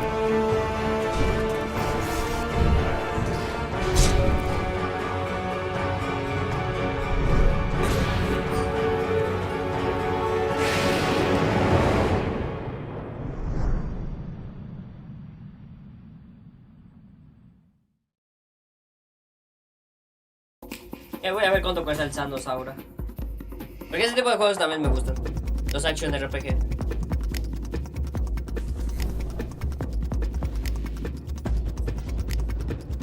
Digo, no soy muy fan, pero sí hay alguno que otro que digo, ok, debía de jugarlo aunque sea un ratillo.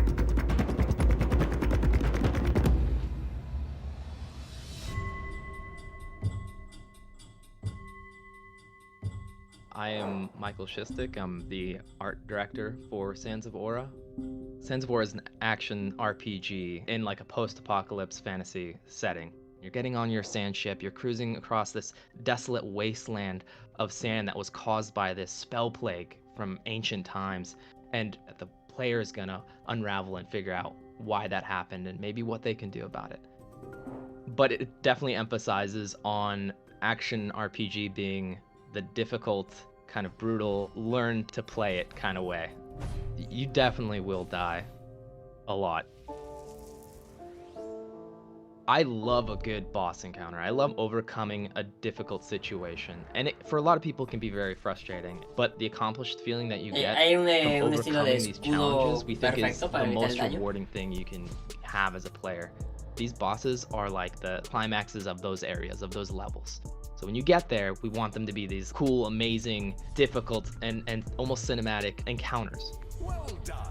The combat is not as instantaneous as a traditional action RPG. There's a bit of weight to the character's swings and actions, so you do have to be deliberate and what you decide to do in combat. Learning how to do that dance with them. You got the dodge timing and you got the swing in, you got another, like the whip attack, you paired it at the right timing. Like, it feels amazing when you're getting that dance down. The deaths will become less punishing and they'll come less often as you grow in experience as a player, and we really hope that the people have the willpower to get over that point. We talked about the grind and how difficult the game can be and how challenging these bosses are, and the boat is almost the opposite of that. It's the breath of fresh air of like, okay, I can kind of reassess myself, I can think about what I want to do. You can ride on those sand dunes and you can gain speed if you go down the waves and hop off them, and you see the whole horizon in front of you of all these different features. And we wanted the design to be that whatever feature you see out in the distance, there's something there to go and explore. The simplest terms I could qualify how our art style looks is grimdark light. I think when you go completely grimdark, it's just kind of oppressive and overpowering. So we decided to have this mix. There's a lot of gray tones, there's a lot of like beiges and browns, but you'll get these interspersed scenes on the islands themselves that are brilliant with color and foliage and flowers. And all the different things that you can see in the game, like everything has a meaning, a reason, a story, a purpose. Every dead end has a reward. If it's loot or armor or reward, whatever it is, or an NPC or a character, like there should always be something in every nook and cranny. And that's made the level design way more interesting and worth exploring. We want you to play with the different builds. I've always loved in MMOs and different action RPGs when you get to build the character you want to play. That actually mixes up the gameplay, that actually makes you think about what you're doing in combat. We want you to have that customization, so we needed to make sure that the armor and weapons and everything that you find to create and craft and customize your character is as unique and interesting as possible. The more inputs you have, the more infinite in range of combinations you can make. So there's things like the rune system. The rune system lets you build specific stats into your gear that you want. Like, let's say you want to be more armored, you put in more armor runes. You want to be faster, you do haste runes. But on top of those, there's Spellblade, which is an elemental enchantment that you can add. Then you have like fire, ice, and lightning that can vary the combat in different ways. And then on top of that, there's also armor sets that have very unique set effects that make the gameplay very different in how you approach combat. And then the weapons, there's weapon heads that have an effect, there's the weapon handles that affect the animation and have effects, and then finally there's pommels that all have like a poisoning effect, or like when you hit an enemy there's projectiles that spawn. Being able to build the character you want to play, that was what we wanted to do. Going forward, there's going to be these big patches, and there's going to be a lot that you can check out, and that's worth playing. I think we have an incredible team of artists and programmers. I'm proud of our team, I'm proud of our game, and I hope everybody enjoys it. Muy bien. Early access. O sea que va en Early access, pero van actualizando. Está bien.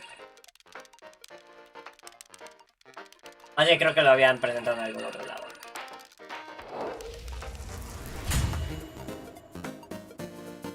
Y ahí quedó, ¿no? Pues no está mal, ¿eh?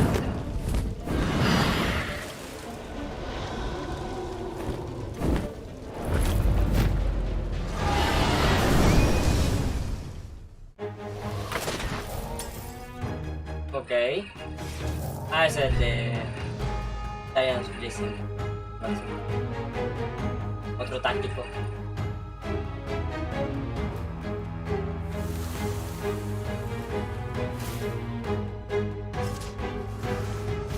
sea, los tácticos también están ganando mucha popularidad. Y eso me alegra. Que son juegos que yo disfruto mucho.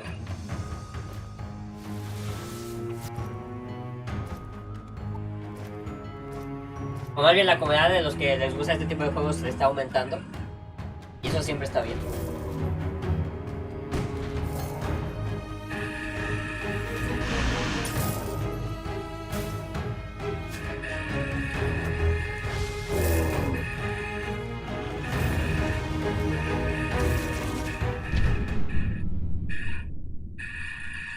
Verano. Otra ya van a mostrar lo que hay, ¿no? Lo que quieran. Así rapidito.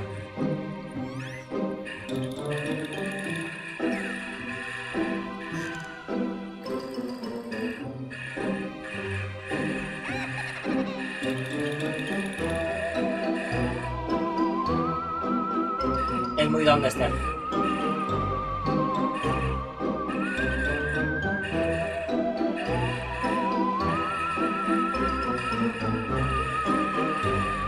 Parece un vampiro. Soy un vampiro.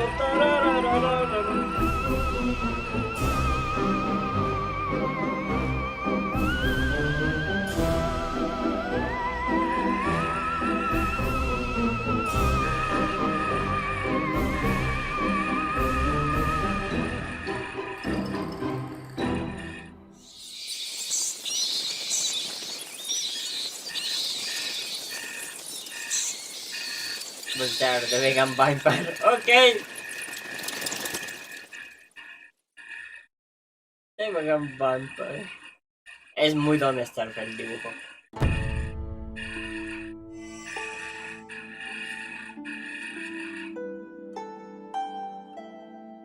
Los brazos de terracota.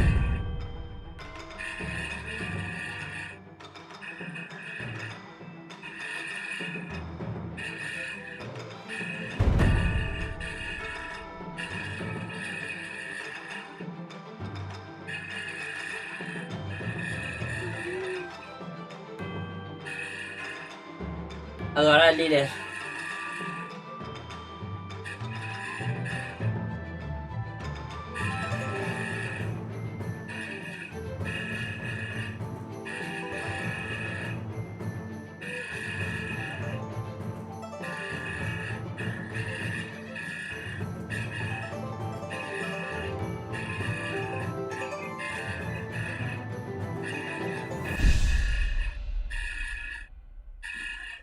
Tierra, pues.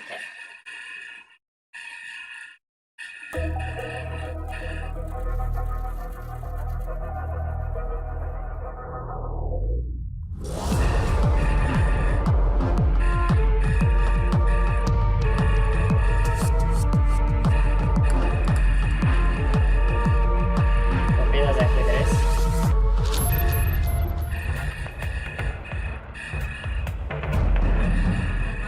Desarrollo.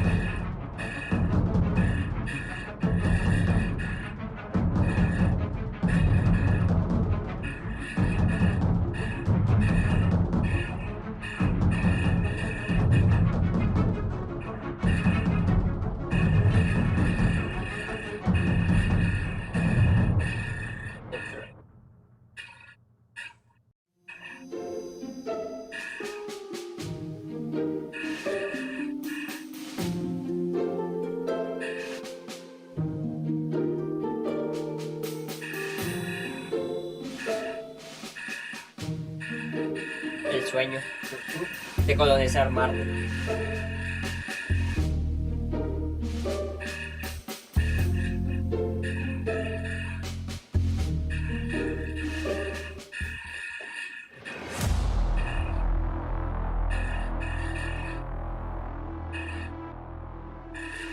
Algo aquí.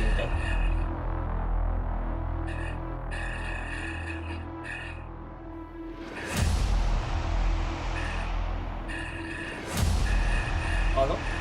Simplemente un defense.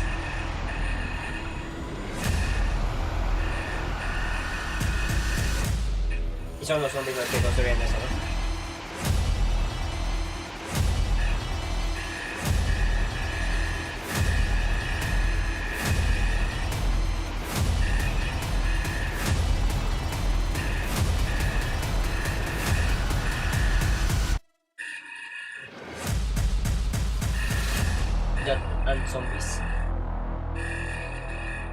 Early Access.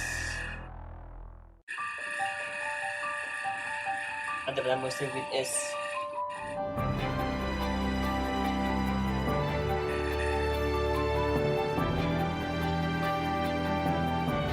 Monster Sanctuary. En su momento me dieron un cupón de descuento para el juego donde jamás lo compré. Coromón. ¿Dónde está? Esto es Kipka.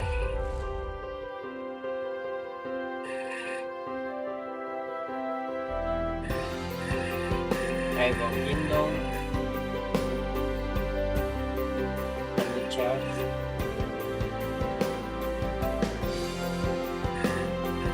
El Café Manager.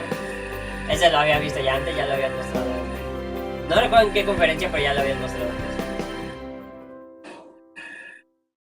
Ya están para jugar. For me, playing games is like building memories. We're pouring our passion into this game, and it motivates me.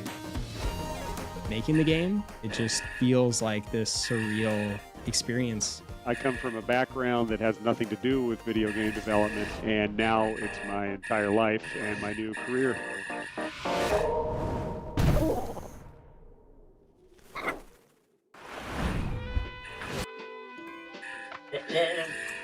A ver, de momento, con diferencia, la que más me ha gustado